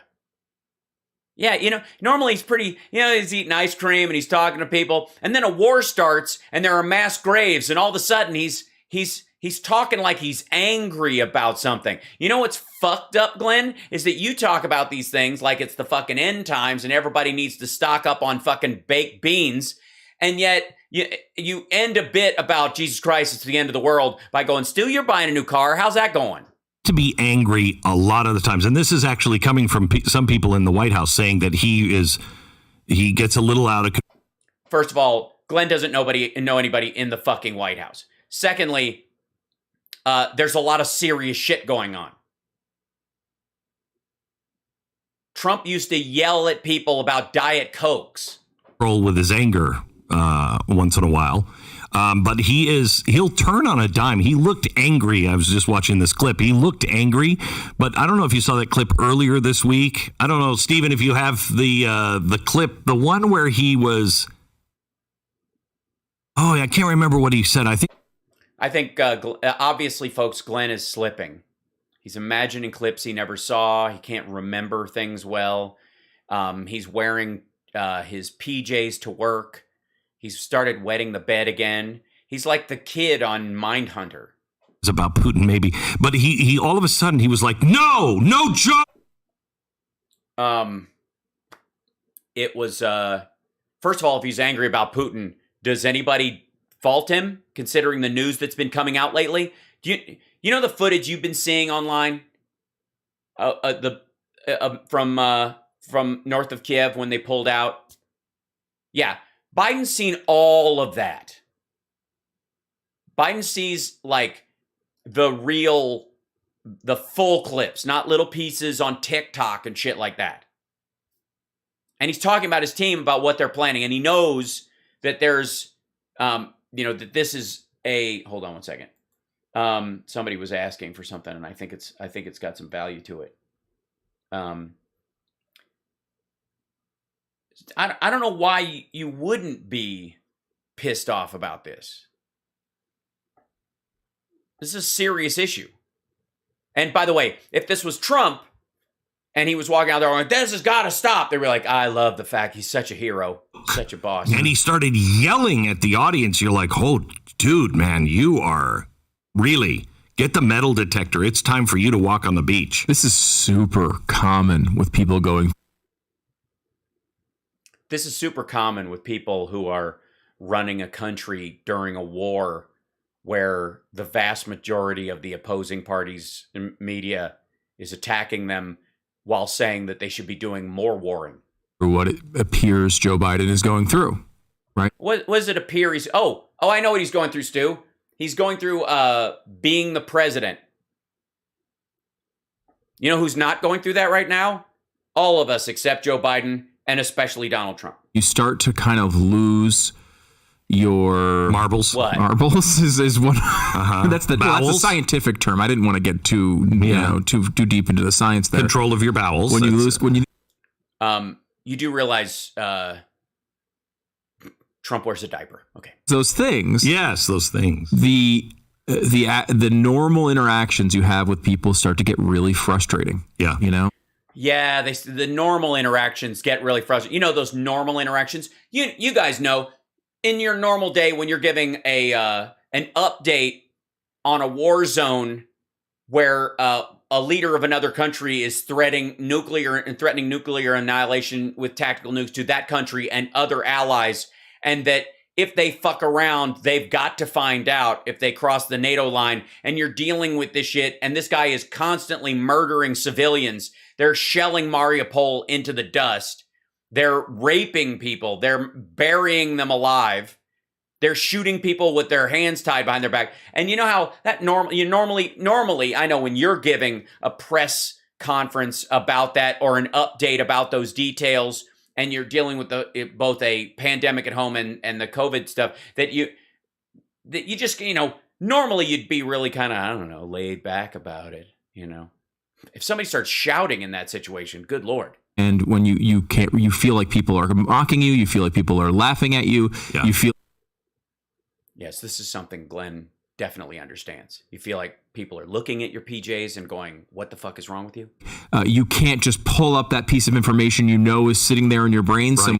Oh, you mean like what clip that was a couple days ago? And the one where he was talking to Putin or somebody. This happens to older people all the time when they go through this, and they get frustrated and angry. Yeah, old people with white hair. That's who you mean, Stu, right? You don't mean you. You mean people older than you who've already, yeah. And they lash out. Can I tell you something? This is, I don't. I don't know. Can you? I had to get hearing aids this last week.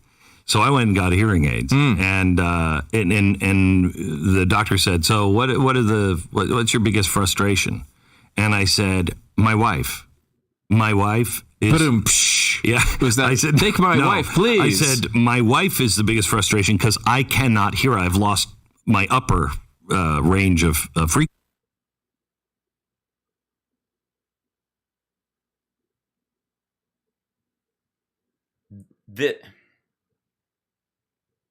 This motherfucker can't hear his wife because she speaks in an upper register, you know, because his wife is Edith Bunker. This sounds a little selective by you. It does. You just, I could hear everybody but my wife. Yeah.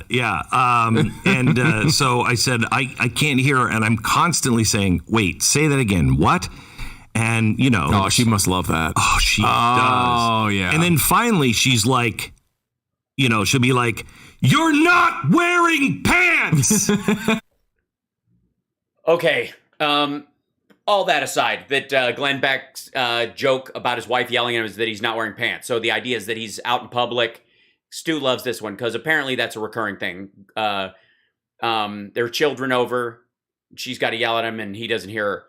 The argument that they are making is that old people, when they start losing their hearing and going weak, you know, getting weaker and having dementia or whatever, is that they lose their temper and they start yelling.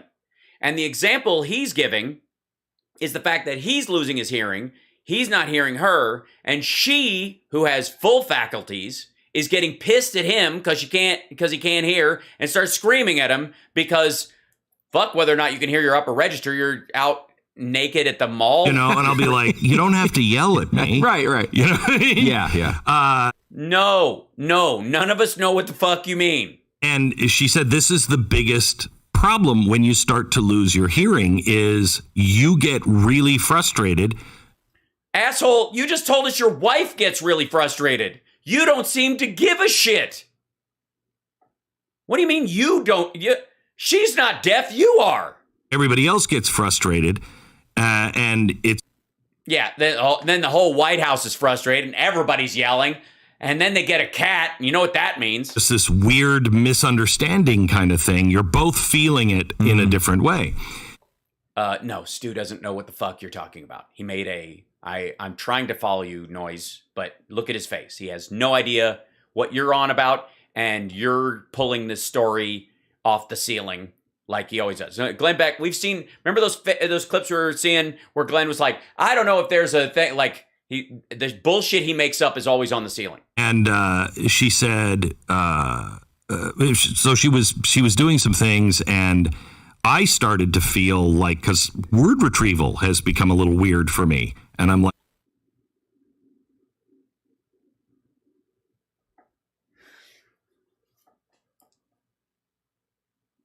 okay.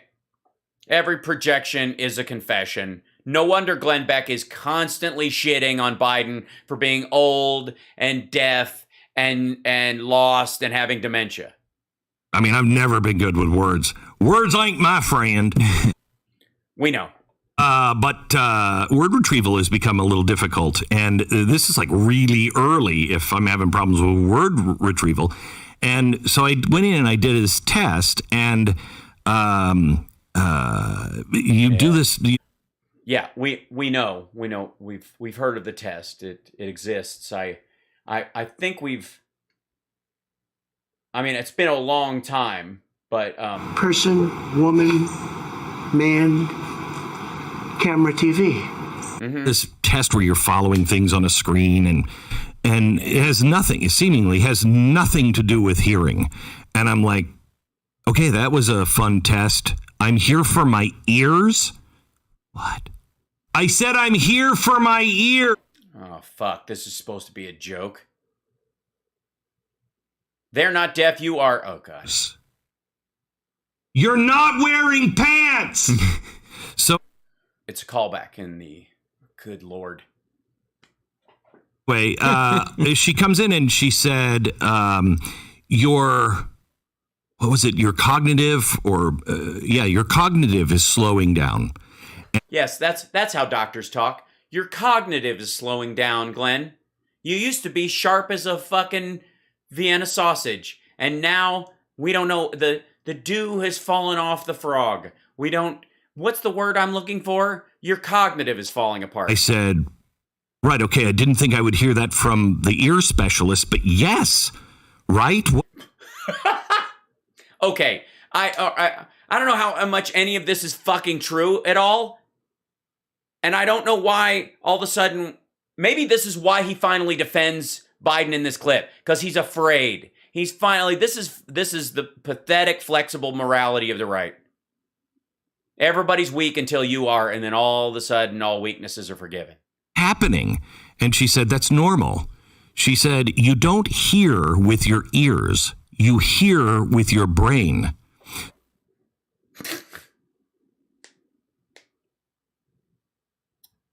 What happens if you don't hear with either, Doc? Your ears pick up sound, and that sound... Hang on. I need... somebody needs to learn this. Hold on one second. ...has been connected to a word and a meaning. Mm-hmm. And so the sound comes in. And a meaning is one of my favorite words in the whole wide world. And the meaning is yes. And the meaning is no. And the meaning is not a nice person. Here you go. And your brain usually doesn't, if it can hear clearly, doesn't have to. My brain cannot hear clearly. It doesn't happen. My brain is not hearing clearly. It's not.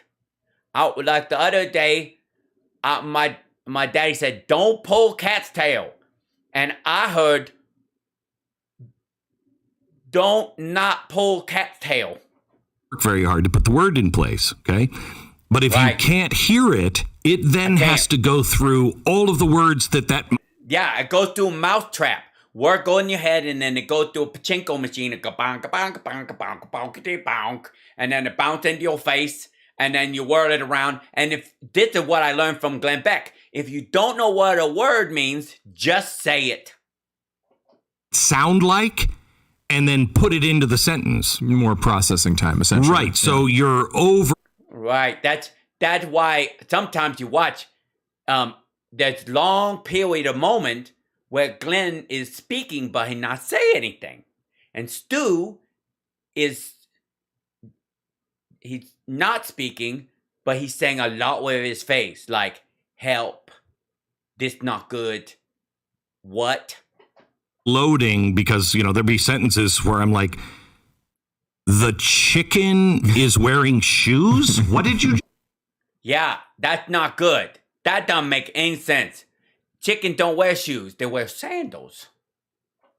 Say? That's what I'll really hear. Okay? And so... That's what you heard? Then somebody say something to you, they go, "Sir, this a Wendy's. You're not wearing pants." And you heard the chicken's wearing shoes. It slows things down. Yeah, the good part is it really can't slow down much more. And it's weird and frustrating. Yes, you are weird and frustrating. And, I'm not 90 or 80 where he's going to be 80. Yeah, that's so weird because he doesn't have that problem and you do. And you're like Benjamin Button or something. Like you woke up an old man already in your PJs when you're full. This guy, you look at him now, he's not there. We just did this. Well, he's not there now. He was there earlier and then he left. On Wednesday. And, it's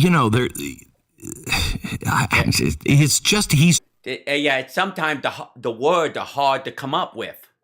Sometimes people have problem with word recall. It means your cognitive is missing a lug nut. Checked out. He's checked out. Look at him 5 years ago giving a speech. You could see it in his eyes. There's nothing there behind the eyes. Rarely. That, again, my teacher calls that projection. Is there something there behind the eyes with him? You're like, I don't think he's... Hello? Is anybody in there? I'm not. That's if you tap a microphone, you do that with is this on? Is anybody in there is from a Pink Floyd song?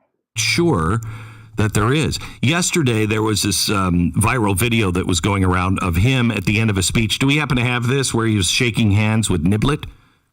Niblick. God bless you. Okay, now look, he turns and he looks like he's shaking hands with Niblick, the invisible Himalayan Sherpa. What the heck? By the way, he makes the joke. This is the have your cake and eat it too part of the Republican morality. This is Glenn. He knows full well that he's gesturing to people like, "Hey, buddy," and he gestures with an open hand. Hey, there you are. Instead of this Trump thing, he does this. He clearly does it, and then he turns around and does it to another person, like, "Hey, there you are."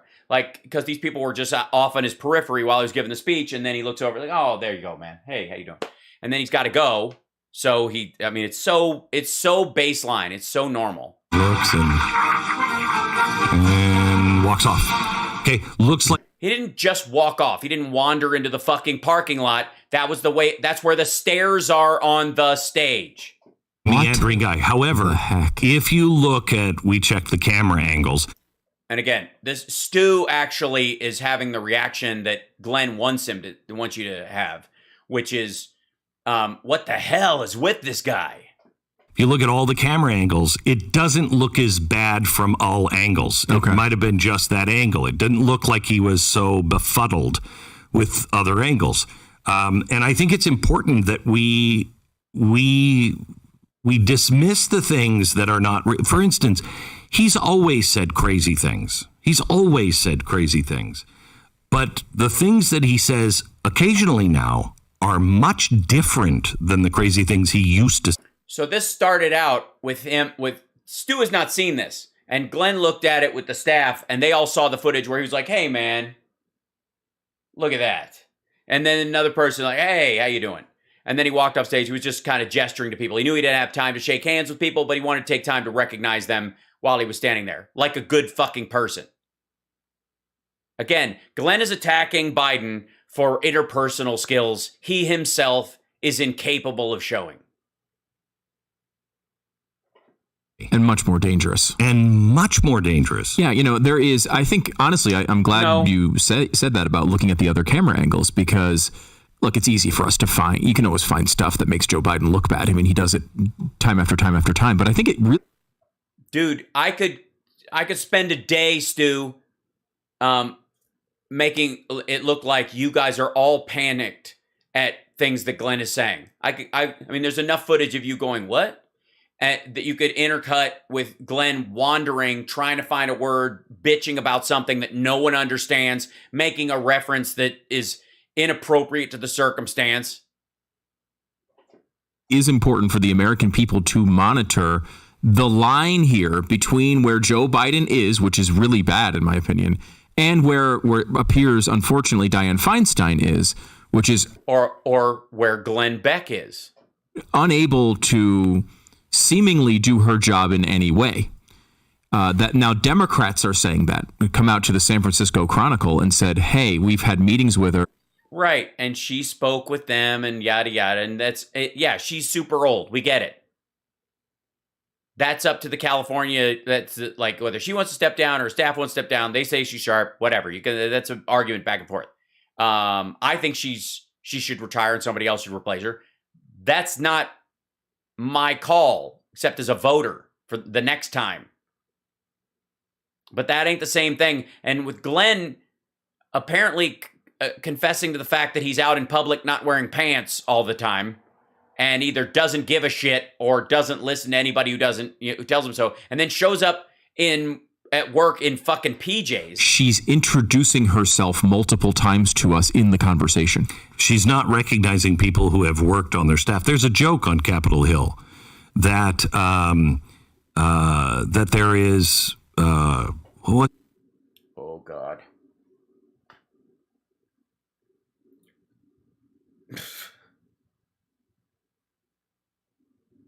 This is not a dementia joke. This is an ego joke. You cannot call out people saying they have dementia and it's fucking concerning, or call out the president saying, he's not all there, he hasn't got all his marbles and all that shit, and then not be on your fucking game. This is why I never go after, Biden in particular or other even broadcasters most of the time who don't brag about their communication skills. Because I'm really attacking your egos, not what you actually say or the mistakes you make. Everybody makes mistakes. Everybody flubs words. But I only really will go after somebody if they tell me I've got the best words. I know more about giving speeches than anybody. I could speak. I'm one of the most influential speakers of my time. Well, then now I'm going to watch every fucking thing you do. And if you start questioning somebody's normal behavior, like the clip they just played, or saying that because Biden's mad about what Putin is doing, he's got anger issues, and then the example you give is your wife is pissed because you're not listening. It was like there is a great senior senator or a great junior senator from oh God, California, and a great experienced staff from the senior senator's office. Yeah, in other words, she can't function at all. And what's amazing. Sorry, that was a joke. Run that by me again. Hold on. Again, this guy is telling me, there's a what? On their staff. There's a joke on Capitol Hill. A joke. That here's the joke. Get ready. That there is. What was it? It was like there is a great senior senator or a great junior senator from California, and a great experienced staff from the senior senator's office. Yeah. In other words, she can't function at all. And what's amazing is nobody has a problem throwing her under the bus. That was a great. She's become a liability. I'm sorry. Wait, throwing her under the who? Thing is, nobody has a problem throwing her under the bus. She's okay. A liability for the hard left. I think she's not woke enough for them, and they want somebody else, so they're throwing her under the bus. But they won't say a word about Joe Biden. Well, that's because he's not introducing himself multiple times to people. He's gesturing to people that he recognizes and he would love to say hi to, and he doesn't have time. And he goes, "Hey, man, how are you? Good to see you." Because he wants people to feel connected with him. And then he leaves the way he's fucking supposed to because he's got work to do, because there's a fucking war going on and a food crisis that's going to be hitting the world and an oil crisis. And he's dealing with it like a fucking professional. You can't. And of course, it's the... Yes. For the record, I will say Biden has one huge step up on Glenn Beck in that Joe Biden has never gone out in public and forgotten to wear pants. As far as importance goes, the opposite is the way to go. I mean, Joe Biden, look, one senator being out of it is really bad, and I feel bad mainly for her. Yeah. But like, our country can continue to survive that. Having the president out there calling in an answer on gas prices, accusing a country of genocide that has 6,000 nuclear weapons, right or wrong? Right. It should not be. No, not right or wrong. You shouldn't. Look, maybe it's true they're committing genocide. Don't say it. Happened. But I want to go back to that for a second. Let me take a quick break. No, maybe the fuck you don't. What do you mean, Stu? Hold on. Don't go back to that. Fuck you, Stu, you coward. China has nukes too. Is that why you don't give a fuck about the Uyghurs? The hell is wrong with you guys? Do you know how many... Here's like, Stu, do you have any idea how many airplanes and bombers Germany had? Does anybody really want to fuck with them in 1939?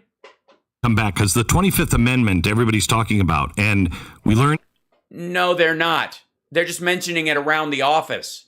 They keep bringing it up around you because they think it's hilarious. Something this week on the show, on the TV show, that is really important to understand. So here's the interesting thing about the 25th Amendment. People say, we ought to evoke the 25th Amendment.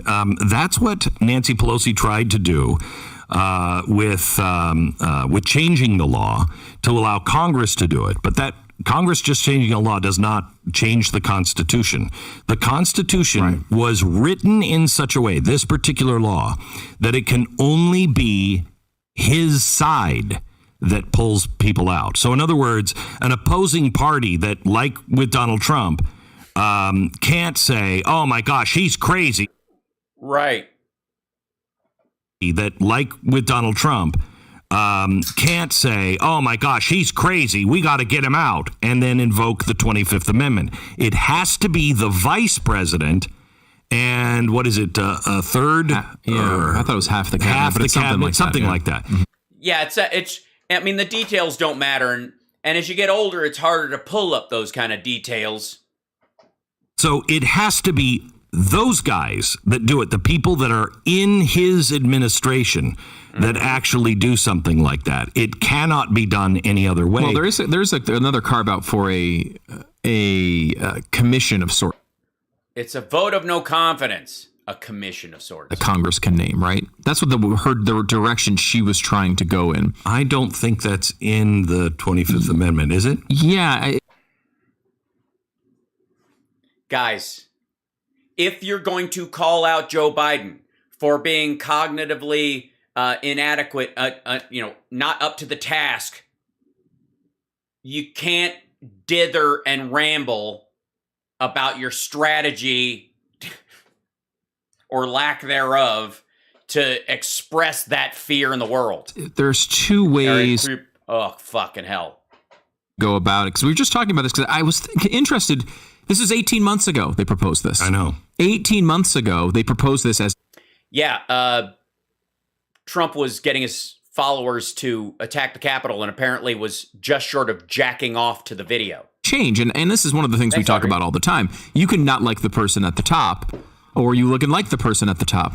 Giving them the power, it means that the next person that you probably don't like gets it as well. And here they wanted to give this commission power to throw the president out based on supposed ideas of mental stability. Would they have that now? Because they certainly wouldn't vote for that now. The Democrats wouldn't vote for that bill now. Of course not. Of course because not. They know what would happen. Republicans would come. Yeah, they know what would happen. Kamala Harris would become president. Actually, because it wouldn't happen. If they implemented it, they're like, we need to get Joe Biden out of office. Everybody go, what the fuck? Are you out of your mind? That now the Democrats wouldn't vote for that bill now. Of course not. Of course because not. They know what would happen. Republicans would come in and use it, and we should not push for it. It's a very, very bad thing. The 25th Amendment was written because they thought there was a chance that John Kennedy would survive with brain damage, and there was no way to get him out of office. Jesus Christ.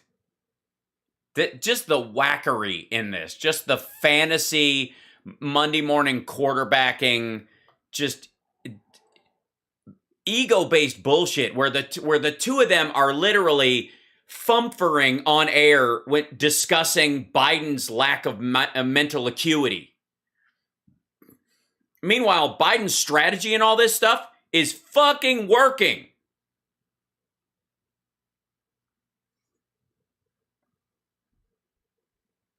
Just fucking goofy. Okay, so where are we? This is this is new to me too. This little side story that they've been trying to put up. Miranda Devine and Monica Crowley react on Hannity. Miranda Devine wrote the Laptop from Hell book about a laptop she's never touched. She's never fucking seen. She's come in contact with a hard drive that is called laptop. It's like a man called horse, a hard drive named laptop. And she's going to come on there and they're going to talk about, this is a Boston gangster's nephew linked to Hunter Biden's Chinese business deal. This will be good. Boston gangster's nephew linked to Hunter Biden. All right, I'm excited. This is starting to sound like The Town meets Flashpoint, not the stupid guys, the really cool Donnie Yen movie. We turn our attention now once again to the Biden family syndicate. Yes. Now for 2 years. The Biden family syndicate, which is that, Sean, did you used to get your cocaine from the Biden family syndicate? I'm curious because... We turn our attention now once again to the Biden family syndicate. Now, for 2 years, we have been, actually longer than that, we have been raising concerns about Joe Biden's family's sketchy business partners, including zero experience Hunter Biden and his association with the nephew of a... All right, first of all, I think Sean is drunk. I'm just going to put it out there. Also, what the fuck does the fact that this guy's uncle was Whitey Bulger if he's not a criminal? I mean, Trump's father was an active racist, denying black people the right to rent his apartments. And zero experience Hunter Biden and his association with the nephew of a notorious Boston gangster in a story totally ignored by the media mob. Remember Whitey Bulger? Well, his nephew played a key role in Hunter's Chinese ventures. Here with more. So what? Bulger, well, his nephew played a key role in Hunter's Chinese ventures. Here with more Fox News contributor. No. Yikes. I feel like I'm on a new game show called Pick Your Karen. Nephew played a key role in Hunter's Chinese ventures. Here with more Fox News contributor Miranda Devine, along with former Assistant Secretary of the Treasury Monica Crowley. Miranda, you wrote The Laptop from Hell. You've seen The Laptop from Hell. You got a copy of the laptop. No, she's never seen it. She's never fucking seen the laptop. She's got a copy of the hard drive, and it's all fake. Fuck you and that garbage. From hell. My lawyer would not allow me to take it. That's an interesting story in and of itself. Oh, your lawyer would not allow you to take a copy of the hard drive because your lawyer was aware that it was unverifiable horseshit, and he was worried you would go on the air and claim it was real when it wasn't. But more importantly, I want to go in. Whoa. No, not more importantly. Tell us why your lawyer wouldn't let you even take a copy of that hard drive. Oh, because it allegedly has child porn on it, and people have been copying and disseminating child porn. I see. Rudy's got multiple copies. Why has he not been arrested for copying and disseminating child porn? I don't give a fuck where you found it. This connection, and more importantly than that, how it all ties back to Joe Biden and how he's been proven to have lied when he said he'd never talked to his son about his foreign business dealings. No, he didn't discuss his son's foreign business dealings. He had parent conversations with his son like you would. He knew where his son worked. Fuck off with this nonsense. Well, look, Sean, I think it's pretty clear that Joe Biden did have a lot to do with Hunter Biden's overseas business partner. No, it isn't. Receipts, please. He met many of them. He met them from all sorts of countries, ranging from China to Russia to Ukraine and Kazakhstan and receipts, please. Mexico. And he met one of his business partners in Beijing when he flew Hunter into China on Air Force Two. With him when he was going to have some high-level meetings with President Xi Jinping and the CCP. So it just does not pass the sniff test. Yeah, it doesn't pass the sniff test that he was like, he flew over and then he had some business over there, so he caught a ride on the plane with his fucking father. Who cares? He didn't benefit from it. It's kind of absurd that the White House is still trying to run that line that Joe Biden... Well, you know, Miranda, you know why? You know why they're continuing to run that line? It's because they know you ain't got shit.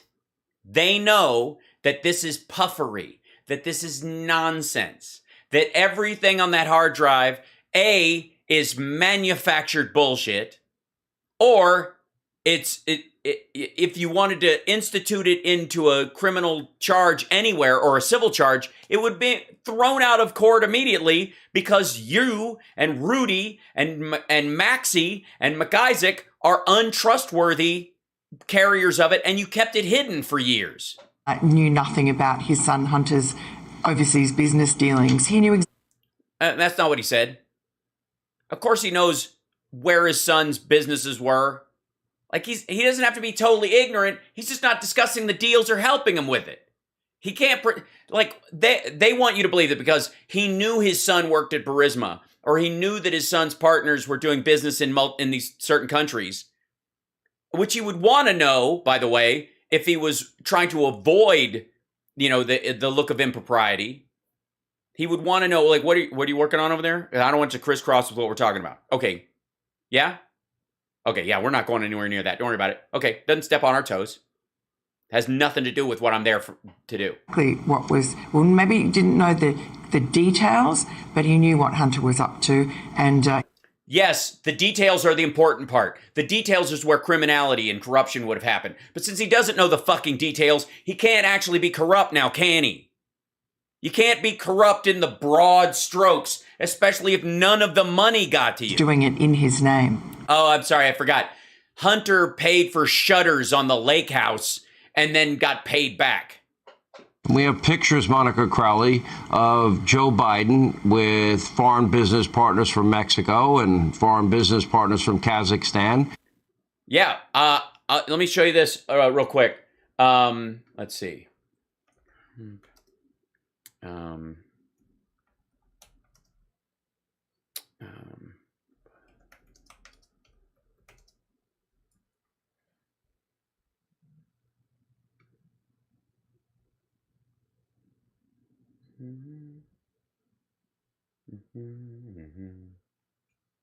Let's see.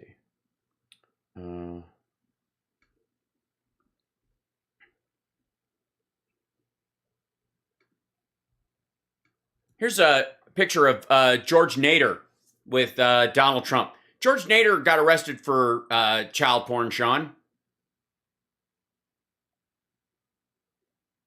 We've got pictures of Donald Trump with a guy who purchased and disseminated child porn.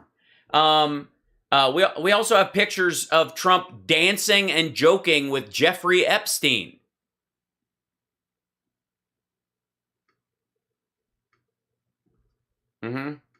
Keep at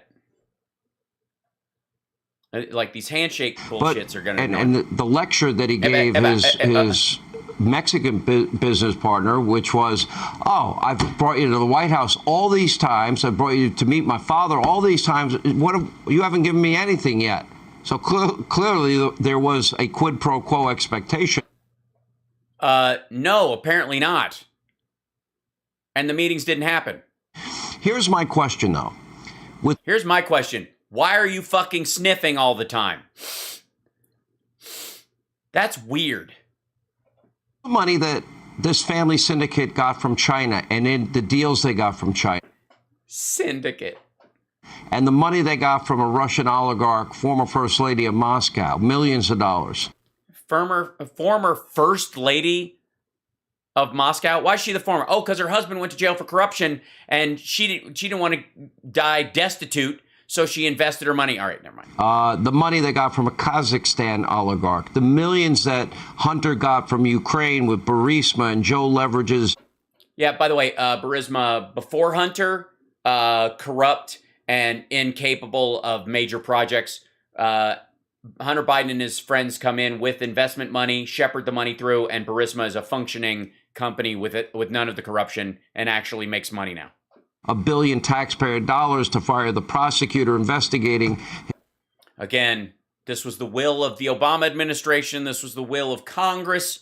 This was the will of the EU. The dude was a Russian sock puppet. He was dangerous. He refused to go after corruption. He was trying to use leverage against the fact that Hunter worked at Burisma to try and scare Biden into leaving him alone. And Biden was like, fuck you, beat it. Joe leverages $1 billion taxpayer dollars to fire the prosecutor investigating his son being paid millions with no experience. Bullshit. If the name was Trump and it was Donald Trump Jr. or Eric Trump or Ivanka Trump or Barron Trump or Tiffany Trump, don't you think? Yeah. No one's going after Barron Trump. I'm just saying for the record, leave the kid alone. Media would handle this a lot differently. Well, in the media's defense, if any of the Trumps had been involved, no one would have made money on the deal.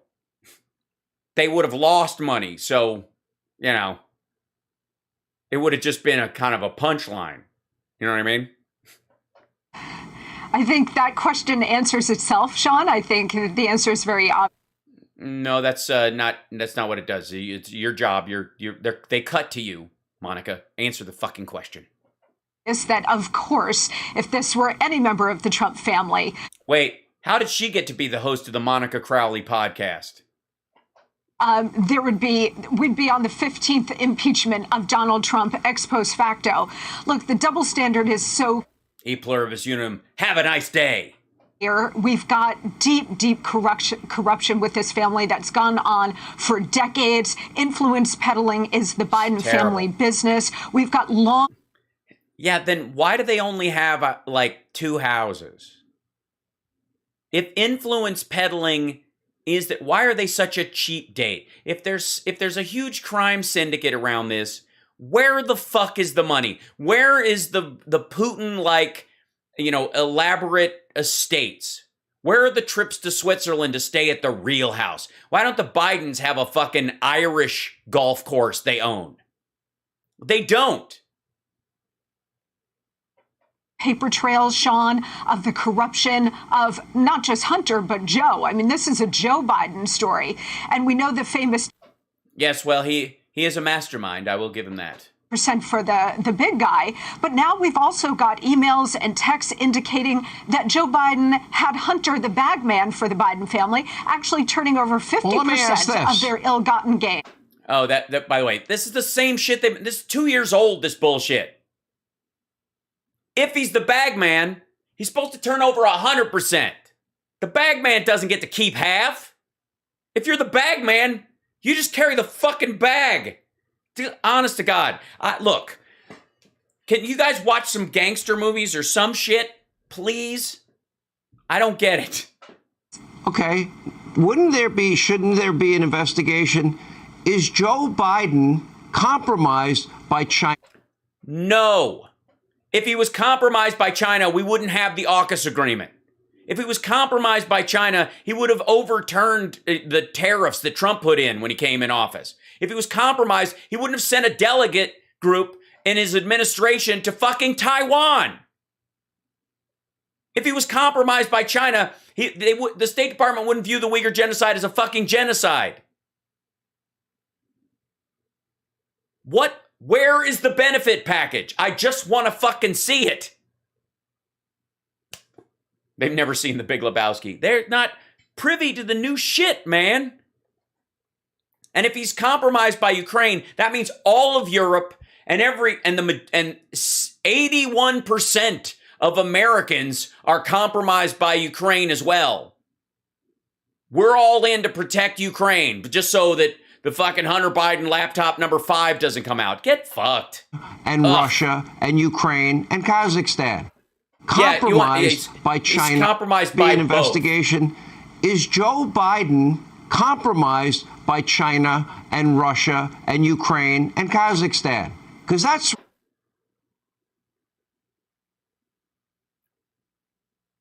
a perfectly reasonable claim that you would put forward. Now, obviously, the blackmail doesn't really work if they've released all the shit and none of it has amounted to a hill of beans. And even if they had evidence, they were fucking stupid enough to give it to Rudy Giuliani to carry around and fuck up the chain of evidence so it will never be admissible in court. So why would you give a fuck? The question here, it would appear according to these emails, he not only knew, but he profited from these deals. That would mean that we potentially have a president that is completely compromised. What? Again, based on what? Look, fucking show me the policies. Look, we've had Trump come out and go, I don't know why it would be Russia. And he answered very strongly. RIC and every fucking intelligence community we're aligned with all over the world knows full fucking well the Russians attacked our elections. Whether you think they coordinated with Trump to do it or not is immaterial. Whether you believe in the collusion narrative, the Russians absolutely have been committing all kinds of fuckery in this country, attacking our elections, attacking our electrical grid, attacking our food, just the internet aspect of so many of our businesses, just cyber attack after cyber attack, ransomware farms, all kinds of shit, directed by Vladimir Putin, no fucking question. And that's not hard to talk about. Like the State Department and other people before, say, 2016 might have tiptoed around this, but none of them were friendly to the idea. Well, we push back on these things. We don't think we would like them to be a better partner in Europe, but blah, blah. They use that kind of language. Now, nobody even fucking talks like that. And the only person that rides to the defense of Vladimir Putin time and time again, even on Sean Hannity's fucking show, is Donald Trump. That investigation? I think there is an investigation going on in Delaware into Hunter Biden and various aspects of his foreign business dealings. And we all know there is. It's taxes. Because wannabe Trumper judges and the like are going after him and trying to stir this stuff up. If he ends up having underpaid his taxes, then he'll pay his taxes and that'll be that. And then if he gets fined, he'll pay the fine. Who gives a shit? Honest to God. This is not the kind of stuff you sell out of country for. Biden isn't letting Russia destroy Ukraine. Because here's the thing. If Ukraine had compromise material on the Bidens and they were using this as leverage, wouldn't you just let Russia fucking carpet bomb them into nothing so that it never sees the light of day? Oh, thank you, Eric. Thank you for the super chat. From the questions that we understand. By the way, don't forget to like and subscribe, give it a thumbs up, support the show. Appreciate it. I keep forgetting to say the boilerplate, and you guys know I do, but I appreciate you having my back. Venmo, if you want to support the show in any way, sometimes it shows up on my, oh, thank you, like Kurt. Oh my gosh. Kurt, thank you so much. I just saw the Venmo. That's so sweet. Oh my God. That's really awesome.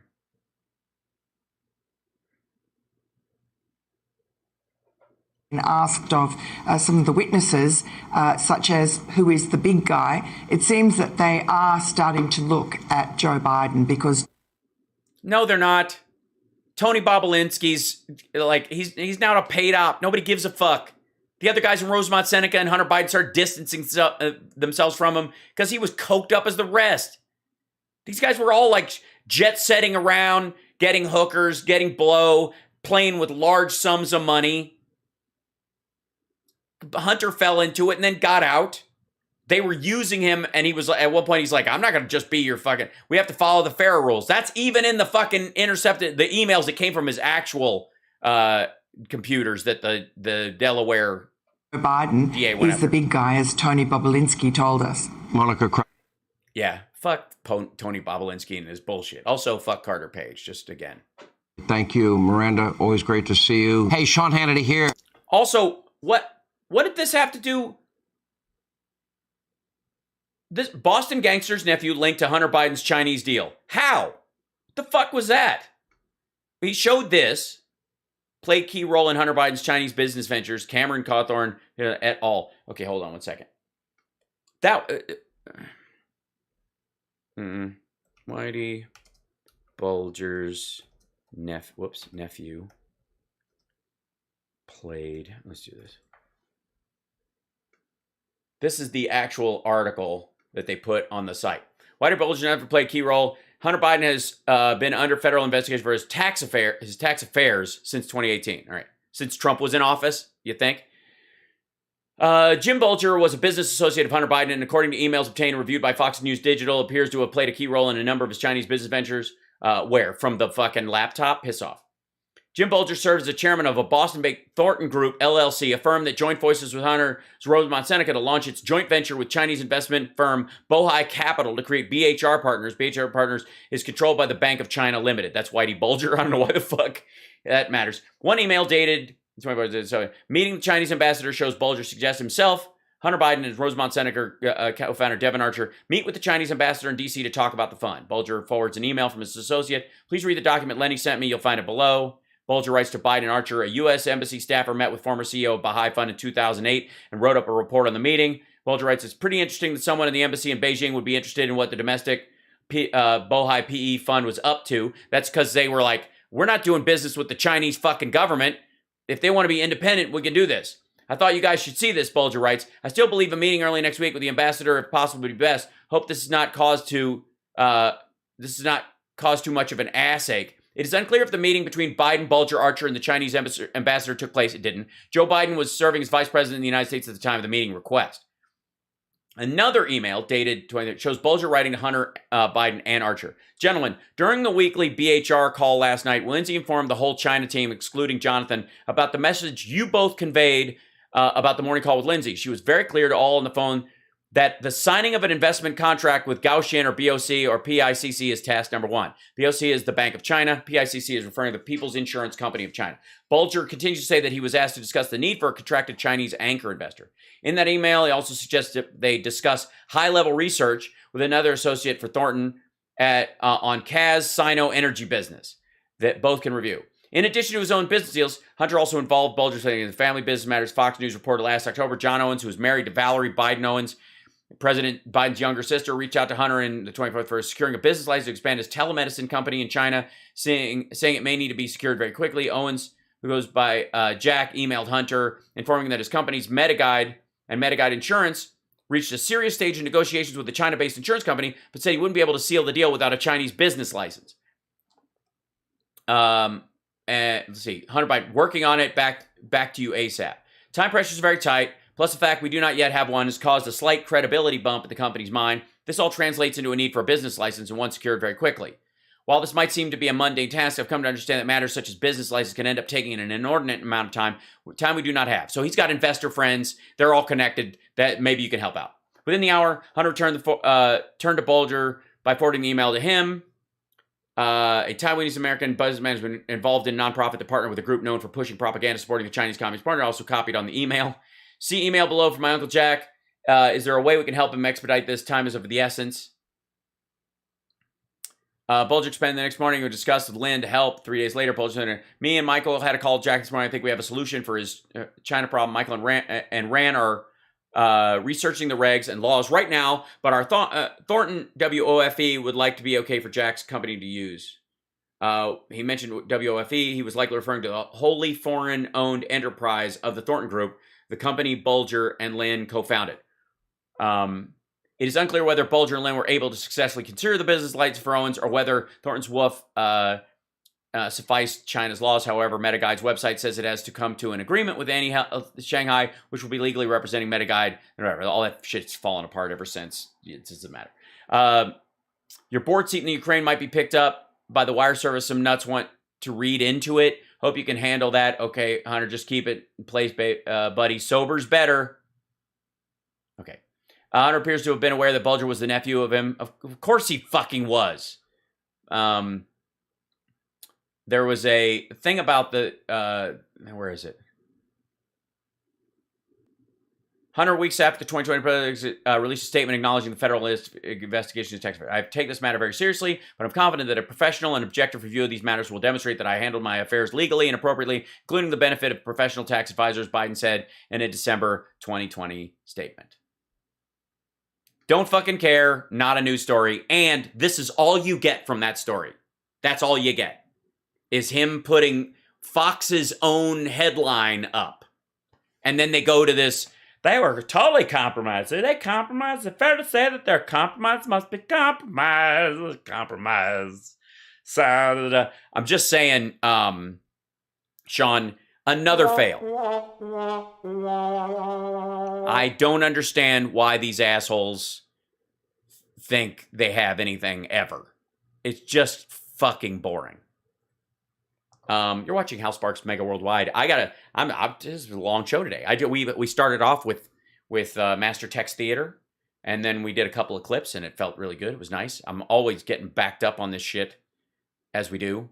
Hydrate and push-ups and sit-ups. I will do them for sure, Moms Russo. I will post myself doing them and answer that. Thank you. So yeah, if people can use bits, the channel points to make me do sit-ups and push-ups. I will do a count up, and my posture check is pretty good because I sit on a stool instead of in a chair. I felt that's crucial to maintaining my posture. That way I get over my sit bones and sit with, upright. So, there you go. Hydrate and push-ups. I will do it, moms. All right, I'm going to let you guys go because I got radio in the morning, and I've got prep to do for that as well. Thank you, Vec. I'm glad you like Master Text Theater. We will do that again. I don't mind, there's a bunch of this shit that's going to be coming out because of the Jan 6 stuff. I love when Rachel does her little readings from the, from like court documents. I feel like somebody's got to pick up the slack with the texts and the email chains, that kind of stuff. I mean, there's got to be. Hold on.